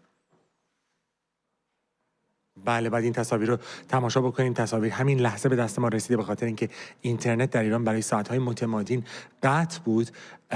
در نتیجه این تصاویر تازه به دست ما رسیده. هموطنان از روی صفحه‌های تلویزیون خودشون این تصاویر رو ضبط کردن و برای ما ارسال کردن. یک بار دیگه خبر رو تکرار می‌کنم. پخش برنامه‌های سازمان رادیو تلویزیون ایران صدا و سیما مختل شده. ساعتی پیش برخی از کانال‌های تلویزیون حکومت بله دارین نگاه می‌کنید که با هم نگاه بکنیم. بله، تصاویری که دارید می‌بینید از روی صفحه تلویزیون ضبط شده. همونطور که می‌بینید تصاویری از جنبش مهسا در واقع مونتاژ شده، پخش شده و سیگنال های تلویزیون حکومت رو هک کردن و به جاش مردم رو به اعتراض خیابانی دعوت کردن. هنوز کسی این هک رو در واقع مسئولیتش رو قبول نکرده، گرچه جمهوری اسلامی این رو هک سایبری صهیونیستی نامیده. همونطور که می‌بینید روی صفحه تلویزیون مردم رو به اعتراض خیابانی دعوت کردن. یکی از جالبترین موارد در مورد آنچه که رخ داده علامت شیری بود که بالای تصویر می‌بینید که به نوعی لوگو یا نماد آن چیزی است که حالا اتفاق می‌افتد، عملیاتی که اسرائیل نام او را خیزش شیران نامیده. در حالی که با وجود گسترش و شدت حملات امروز در نقاط مختلف ایران از جمله در تهران هیچ خبری از هیچ گزارشی در تلویزیون‌های حکومت نبود. همونطور که الان دوستان من هم نشان دادن، تلویزیون حکومت مشغول پوشش تبلیغاتی عملیات ناموفق خودش هست که انجام میدهد. موشک میفرسته و هیچ کدومش ظاهرا امروز نرسیده به اسرائیل. اما همزمان با وصل شدن اینترنت تصاویر شهروند خبرنگاران به دست ما رسیده. دقایقی پیش این اتفاق افتاده و این تصاویر حکایت از آنچه می‌کند که در چند ساعت پیش گذشته. این تصاویر از انفجارهای امروز در نزدیکی تأسیسات هسته‌ای پارچین. چقدر زیاده یا امام. حالا ما هم داریم می‌ریم تو دل پیشمون. کجاه؟ پارچینه به نظر. پارچینه ها؟ تو نگاه شبیه چی داره میشه؟ شبیه موهای ترامپ. شبیه موهای ترامپه. ساعت 5:18 دوباره پشت کوههای سرخ استار منطقه خوجیر یه انفجار داشتیم که دود خیلی غلیظی داره و خودش ساطع میکنه. این نقطه رو از صبح بار سوم داره میزنه.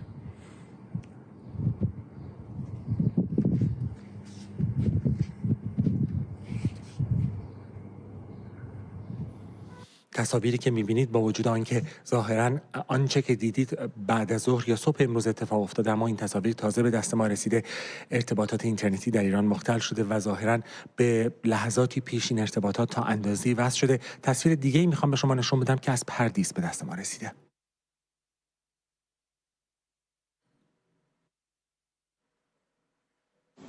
فاز 11 پردیس به سمت تهران، ساعت 5:30.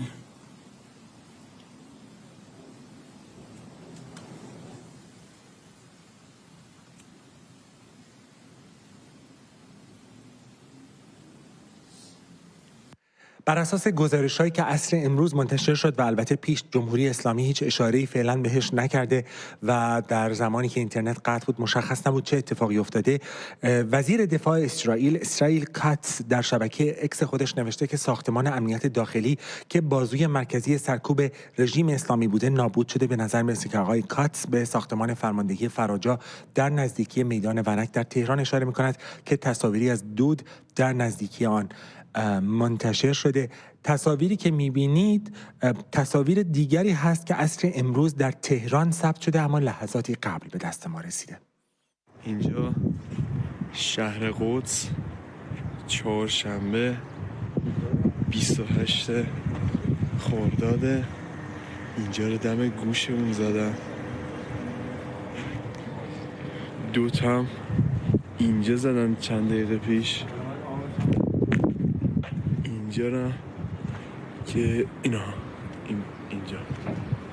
اینجا را قبلا زده بودن. اتوبان دودا رو نمیبینید چند گرفت اینجا رو، کل آسمون رو الان گرفته. اتوبان جمهوری اسلامی، اتوبان هوایی. بله، همونطور که دیدید تصاویری بود که از شهر قدس در نزدیکی تهران به دست ما رسیده بود. از شهریار، مهرشهر، قزوین، کرمانشاه و اصفهان هم ما گزارش‌های مشابهی داشتیم. از استان زنجان هم ما چندین تصویر دریافت کردیم که البته اونها رو به شما نشان دادیم. به نظر می‌رسد که آنطور که سخنگوی ارتش اسرائیل صبح امروز گفته بود، حالا تمرکز بر هدف قرار دادن مقرهای نظامی حکومت اسلامی در مرکز ایران هستش. وزیر دفاع اسرائیل گفته گردبادی رخ داده، گردبادی اتفاق افتاده و نهادهای حکومتی رو یکی پس از دیگری در هم میپیچد.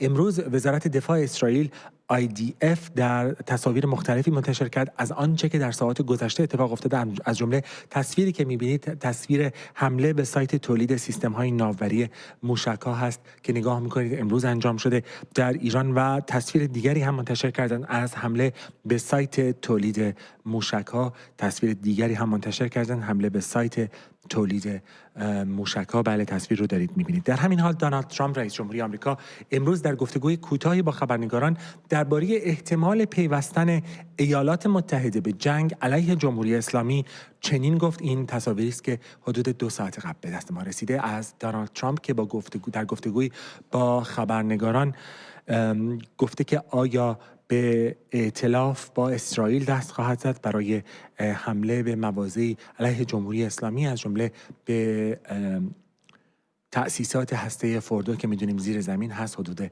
90 متر. من نمیدونم آیا این تصاویر حاضر هست که تماشا بکنیم یا نه. تصویر نخست رو میبینیم آقای ترامپ در گفتگو با خبرنگاران. Whether you are moving closer or you believe the U.S. is moving closer to striking Iranian nuclear facilities. Where's your mindset on that? I can't say that, right? You don't seriously think I'm going to answer that question.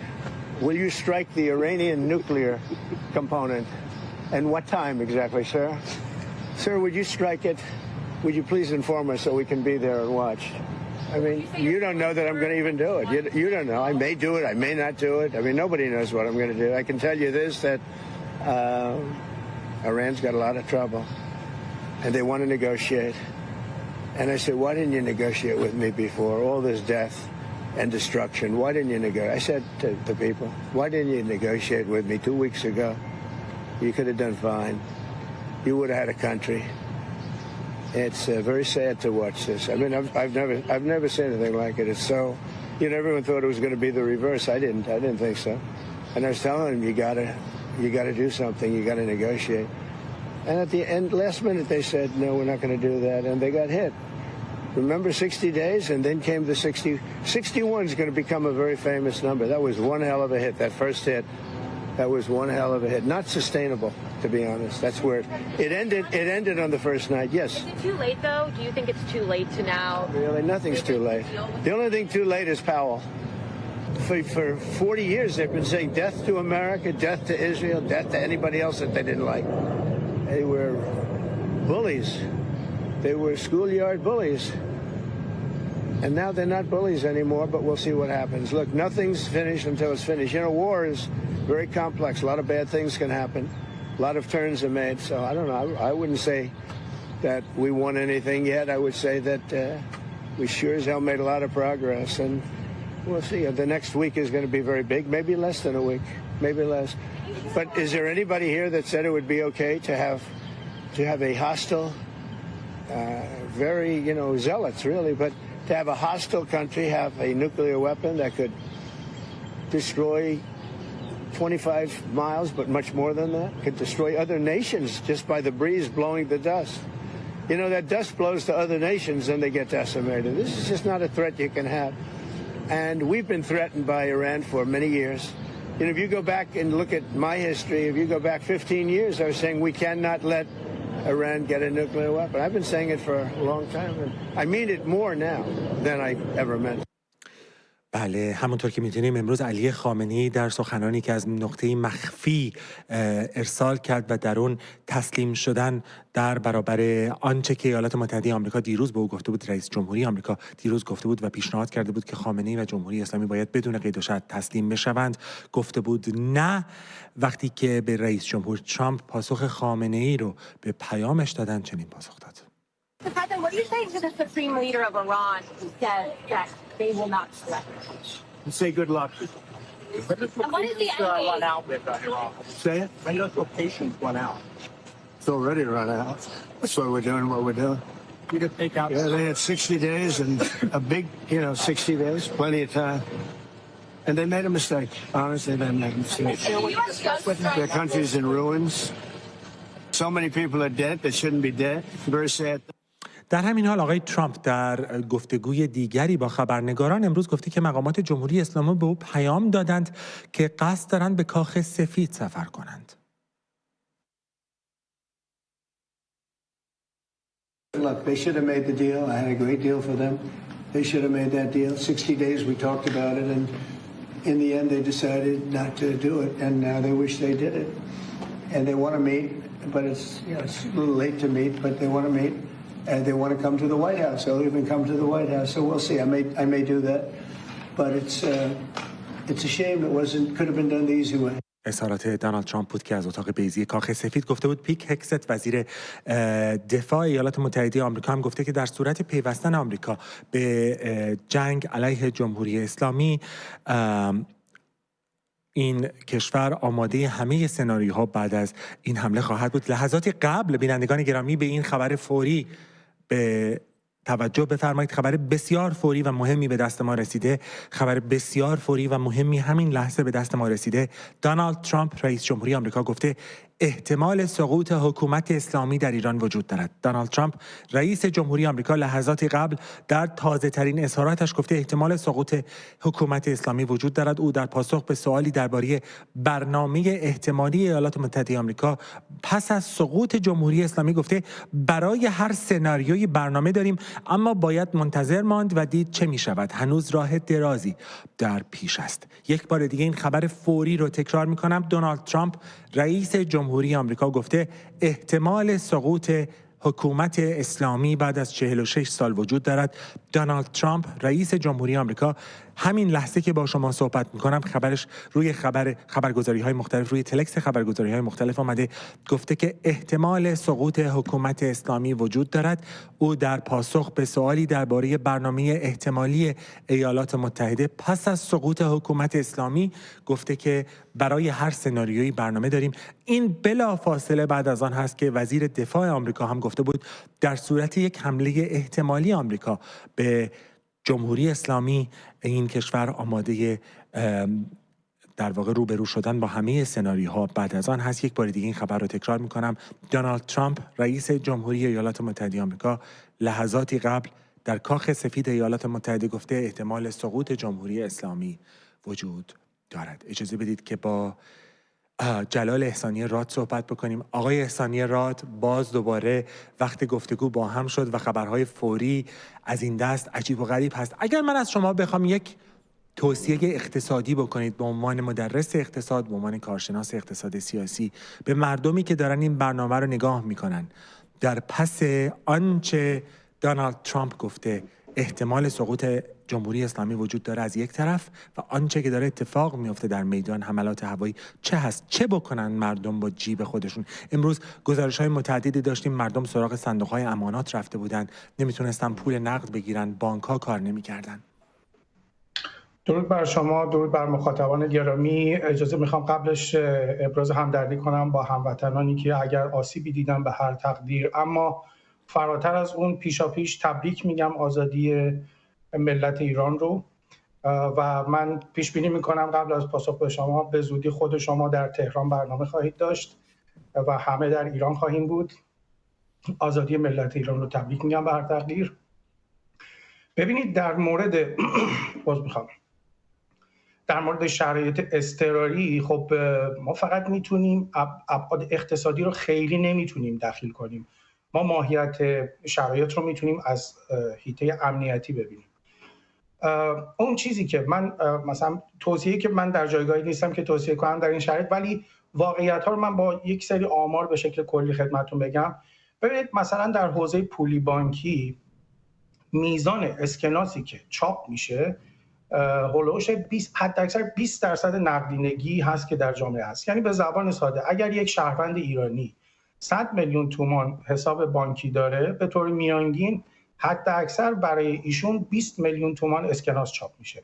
سکه توی ایران ضرب نمیشه به خاطر اینکه هزینه تولید سکه، به خاطر اینکه سکه از فلز استفاده میشه و به نسبت نیکل مثلا بالاتر، اون هزینه بهای تمام شدهش بالاتر از اون دینومینیشن یا ارزش اسمی سکه هست. سکه تقریبا تعطیله توی ایران، اما فقط اسکناس. یعنی منظور این هست که اگر هموطنان عزیز بخوان برن سراغ درب بانک ها و توقع داشته باشن که تمام پولشون رو به شکل نقد بگیرن، این امکان پذیر نیست و بجز بانک پنیک اتفاق دیگه نمیفته. یعنی اون شوک بانکی که وارد میشه. بله دقیقاً. یعنی ما بیشتر عوارض منفی میبینیم. یعنی ما بهتره که تو این شرایط خونسردی رو حفظ کنیم.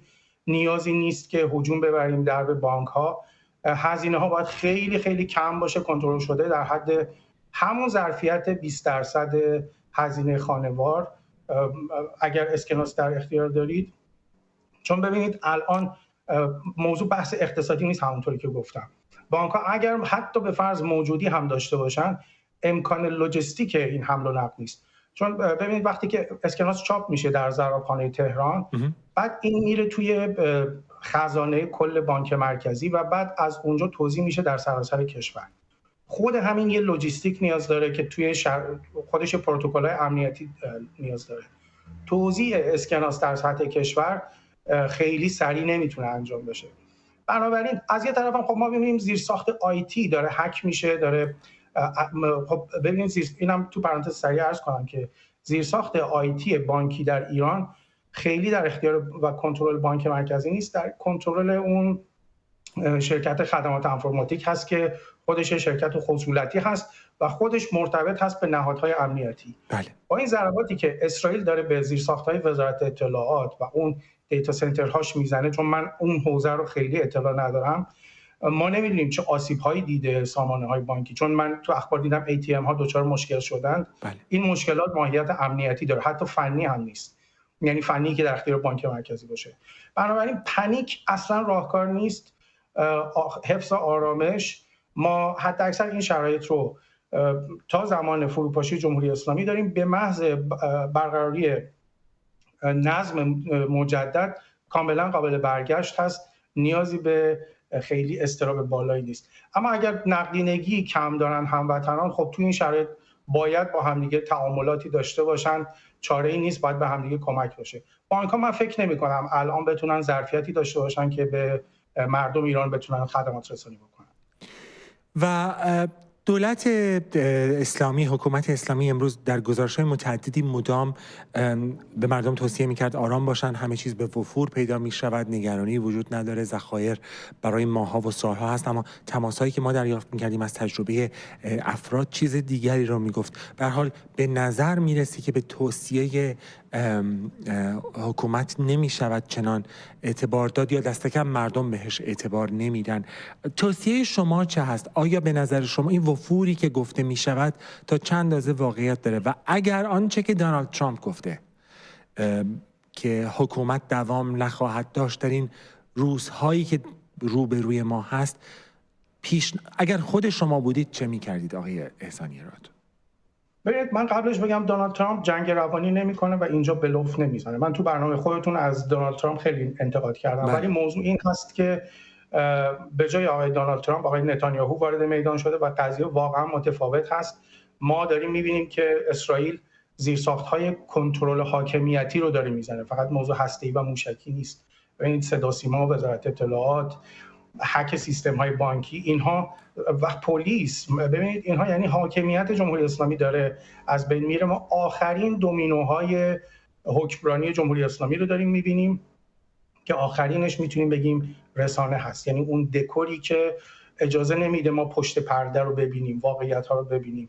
به دروغ القا میکنه، مثل اون داستان جادوگر شهر اوز، به دروغ داره القا میکنه که ماتریکس هنوز زنده است. نه، حاکمیت داره کنترلش رو از دست میده تو همه ابعاد، داره دروغ میگه. من این رو صریح بگم، از بابت لوجستیک، از بابت توزیع، و ببینید مثلا وزارت بازرگانی تو این حوزه ها باید وارد عمل بشه. خب ما داریم میبینیم شرایط اضطراریه و اینا هیچ پلن بی ندارن حتی برای پناهگاه مردم، چه برسه مثلا تو این شرایط بخوان اقلام رو توزیع کنن. در حال حاضر منتها موضوع این هست، ببینید همیشه ما یه استاک داریم، همیشه ما یه انبار ذخایر داریم، مثلا در حوزه گندم، در حوزه آرد. اینها ذخایری هستن که معمولاً 30% گندم، البته اگه استراتژیک نکنید، حتی اکثر 30 تا 40% نیاز سالانه رو تامین میکنن. با این اوصافی که ما از ابتدای سال تا اینجا داشتیم، ما میتونیم بگیم ذخایر هم، مخصوصا اگر اقلامی باشن که تاریخ مصرف کوتاه دارن، اقلام فاسد شدنی مثل لبنیات، مثل گوشت که امکان ذخیره سازی حجم زیاد ندارن، اینا چون باید به مقدار محدود برای مصرف روزانه خانوار ذخیره بشن. ما پیش بینیمون این هست که با توی اقلام فاسد شدنی به سرعت به مشکل بر بخوریم، مثل لبنیات، مثل گوشت. چاره ای نیست. ببینید ما تو شرایط جنگی هستیم.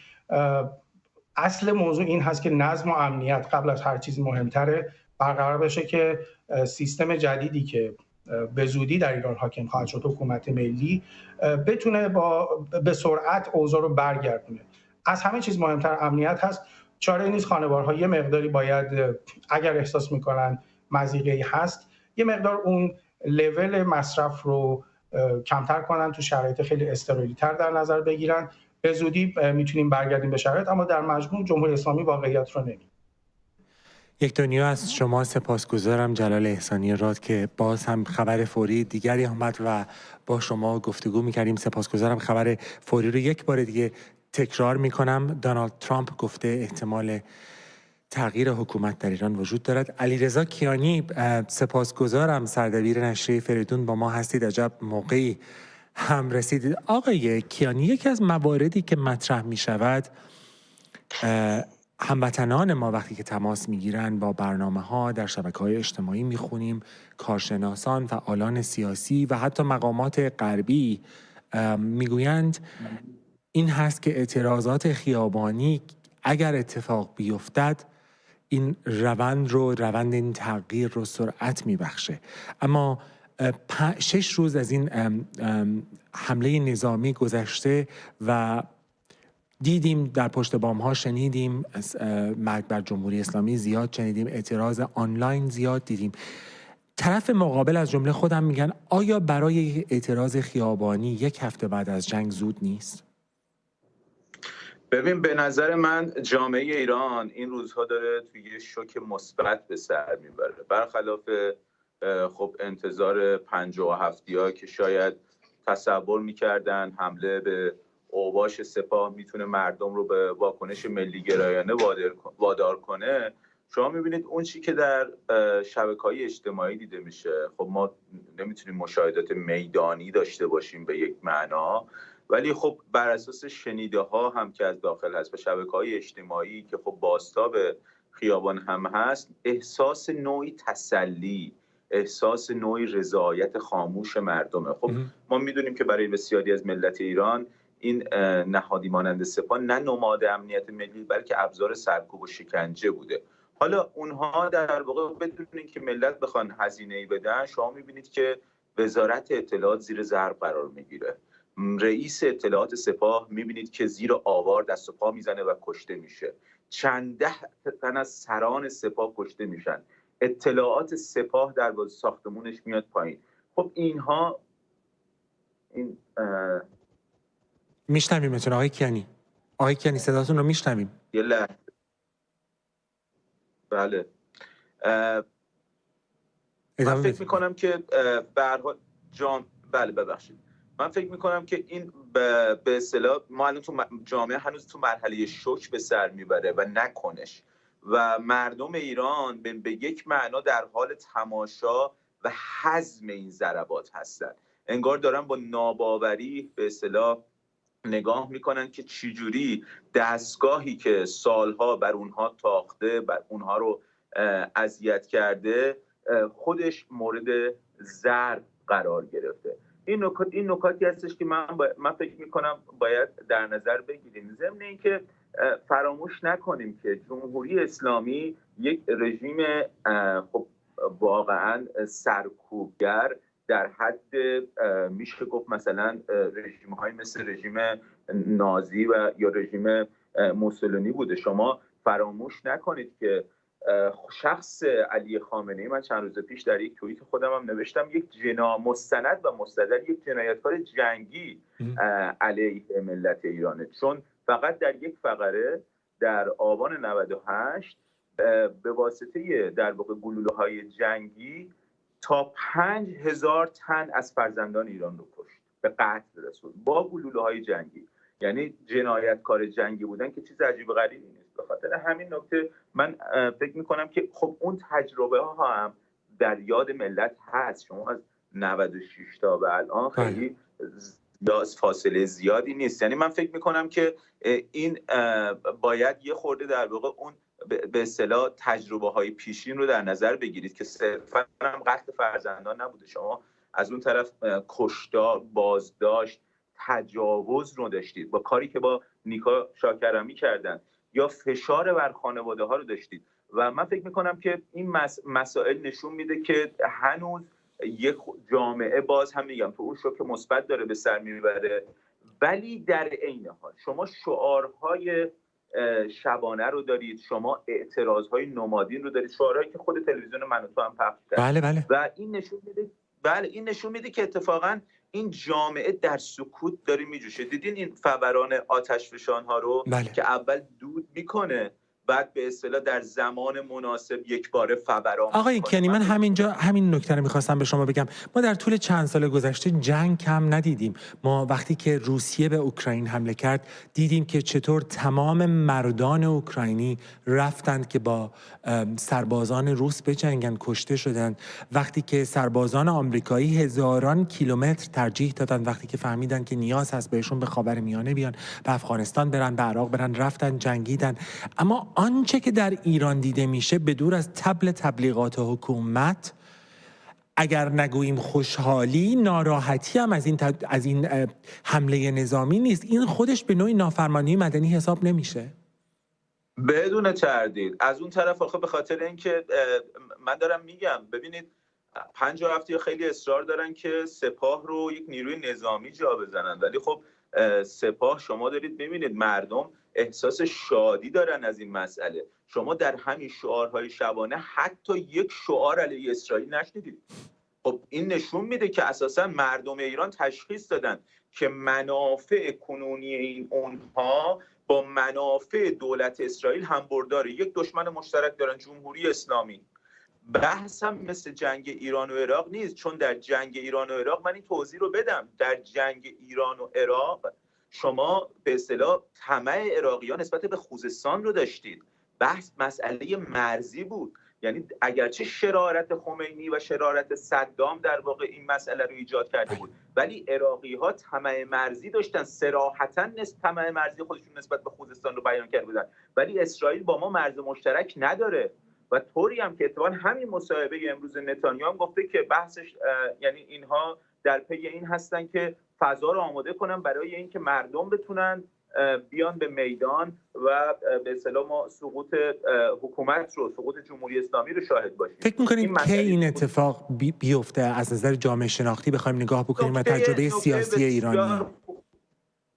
سوال بسیار خوبیه. ببین ما اتفاقا ساعتی پیش، کمتر از یه ساعت پیش، یک مطلبی در به اصطلاح وبسایت فریدون منتشر کردیم. خب من در سردبیر نشریه فریدون هستم به نام ایران در پیچ تند تاریخی و در اون یادداشت محمد رضا جهانپرور، بورقان نظامی نرجاباد و سعید قاسمی نژاد به نزاع اخیر میپردازن، به همین نزاعی که در واقع جمهوری اسلامی با اسرائیل داره و 3 گزینه رو مطرح میکنن که اتفاقا کاملا مرتبط با سوال تو. میگن 3 گزینه ممکن برای روزهای آینده وجود داره. اولیش خیزش عمومی مردم و سقوط جمهوری اسلامی. دومی انتقال قدرت مؤثر در درون جمهوری اسلامی از خامنه‌ای به مثلا سپاهی‌ها، اصلاح طلبها و حتی جمعی از 57 خارج کشور. و سومی بقای حاکمیت جمهوری اسلامیه. خب اونها سومی رو خطرناکترین گزینه میدونن و میگن با توجه به و گزینه نخست رو که خیزش عمومی مردم و سقوط جمهوری اسلامی باشه، میگن با توجه به اینکه این روزها تهران خیلی خلوته، باید تجربه انقلاب مشروطه تکرار بشه. در انقلاب مشروطه و در فتح تهران مقابل محمد علی شاه چه تجربه‌ای تکرار شده بود؟ تهران کاری نکرد، ولی از سمت تبریز، از سمت اصفهان و از سمت گیلان شما فتح تهران رو داشتید از طرف به اصطلاح کسانی که انقلابیان مشروطه بله محمد علی شاه می‌خواستن بشورن. خب شما اونا این گزینه رو توصیه میکنن. یعنی من فکر میکنم مردم باید، یعنی کسانی که دغدغه دارن باید متوجه این نکته باشن که اگر قرار باشه گزینه‌های دوم و سوم، یعنی بقای حاکمیت جمهوری اسلامی و انتقال قدرت مؤثر به اصلاح طلبها و آخوندهای شکلاتی و جمعی از 57های خارج از کشور صورت بگیره، این واقعا میتونه بدترین گزینه‌های ممکن باشه. و نکته هم اونه که از اون طرف شما به اصطلاح نباید فراموش کنید که برای در گزینه نخست شما کسی مثل شاهزاده رضا پهلوی رو دارید که شاهزاده رضا پهلوی هم شناخته شده است، هم دنیا میشناسه ایشون رو و همین پیام اخیر ایشون نزدیک به 50 میلیون بار دیده شده در شبکه‌های اجتماعی. خب این سرمایه میتونه کمک حال گزینه اول باشه، گزینه نخست باشه، یعنی خیزش عمومی مردم و سقوط جمهوری اسلامی. فراموش نکنیم وزارت اطلاعات عملاً از هم پاشیده، اطلاعات سپاه عملاً از هم پاشیده، فرماندهی ناجا، فراجات، فرماندهی نیروی انتظامی، همه اینها به هر حال به نظر میرسه که این بازوهای سرکوب حکومت اسلامی اگر نه 100% بلکه اکثر توانمندیش رو از دست دادن. آقای کیانی، یک دنیا از شما سپاسگزارم که در این برنامه شرکت کردید. در این ساعت 7 دقیقه از 9 شب گذشته به وقت ایران علیرضا کیانی بود. یک خبر دیگر رو هم به شما بگم.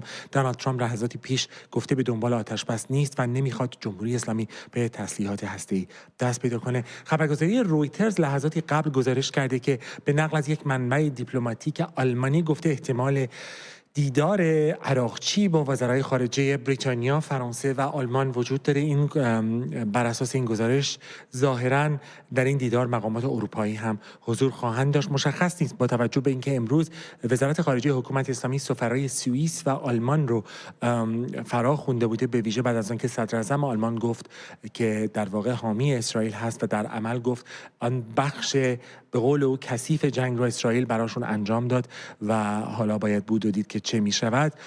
تا چه اندازه این منابع خبرگزاری رویترز میتونن معتبر باشن رو من نمیدونم، اما خبرگزاری رویترز گزارش کرده احتمال دیدار وزرای خارجه اروپایی رو با عراقچی مشخص نیست در کجا قرار هست که اینها با هم دیدار بکنن و از اساس بدون وجود امکان پرواز هواپیما از داخل ایران چطور ممکن است عراقچی سفر بکند.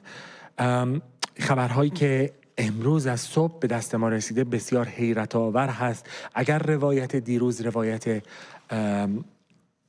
واکنش ها به حمله به صدا و سیما بود، اگر حکایت هفته قبل از بین رفتن تأسیسات هسته جمهوری اسلامی بود، درست هفته قبل یک چنین روزی وقتی حرف از قطعنامه شورای حکام آژانس بین‌المللی انرژی اتمی زده میشد، همه میگفتند در صورت صدور چنین قطعنامه‌ای پرونده جمهوری اسلامی ممکن است به شورای امنیت برود. بحث فعال شدن مکانیزم ماشه مطرح بود، اما روز به روز این تحولات تغییر کرد. امروز یک جملگی از صدر اعظم آلمان گرفته که به نظرش اگر این جنگ تمام بشود جمهوری اسلامی بشو نیست، تا مقامات اسرائیلی که گفتند این پایان یک دیکتاتوری است، تا آقای ترامپ که لحظاتی قبل گفته است احتمال سقوط حکومت اسلامی وجود دارد. به نظر میرسد ساعت به ساعت این روایت ها تغییر میکنه. من میدونم با چه دشواری شما بینندگان گرامی ما در سراسر ایران در بی‌برقی، در بمب و موشک به این برنامه ها دقت میکنید، لحظاتتون رو ثبت میکنید و برای ما ارسال میکنید. یگانه گزارشگران این برنامه شما هستید. وعده دیدار من با شما اگر خبر فوری دیگه پیش نیاد فردا ساعت 9 صبح به وقت تهران از طریق یوتیوب و سپس از طریق فرستنده های ماهواره‌ای ما خواهد بود و البته بعد از ظهر ایران هم پخش زنده برنامه‌های من را آغاز می‌کنیم. در صورت خبر فوری باز خواهیم گشت. علی همدانی هستم. شب خوش، به امید دیدار همه شما در ایران.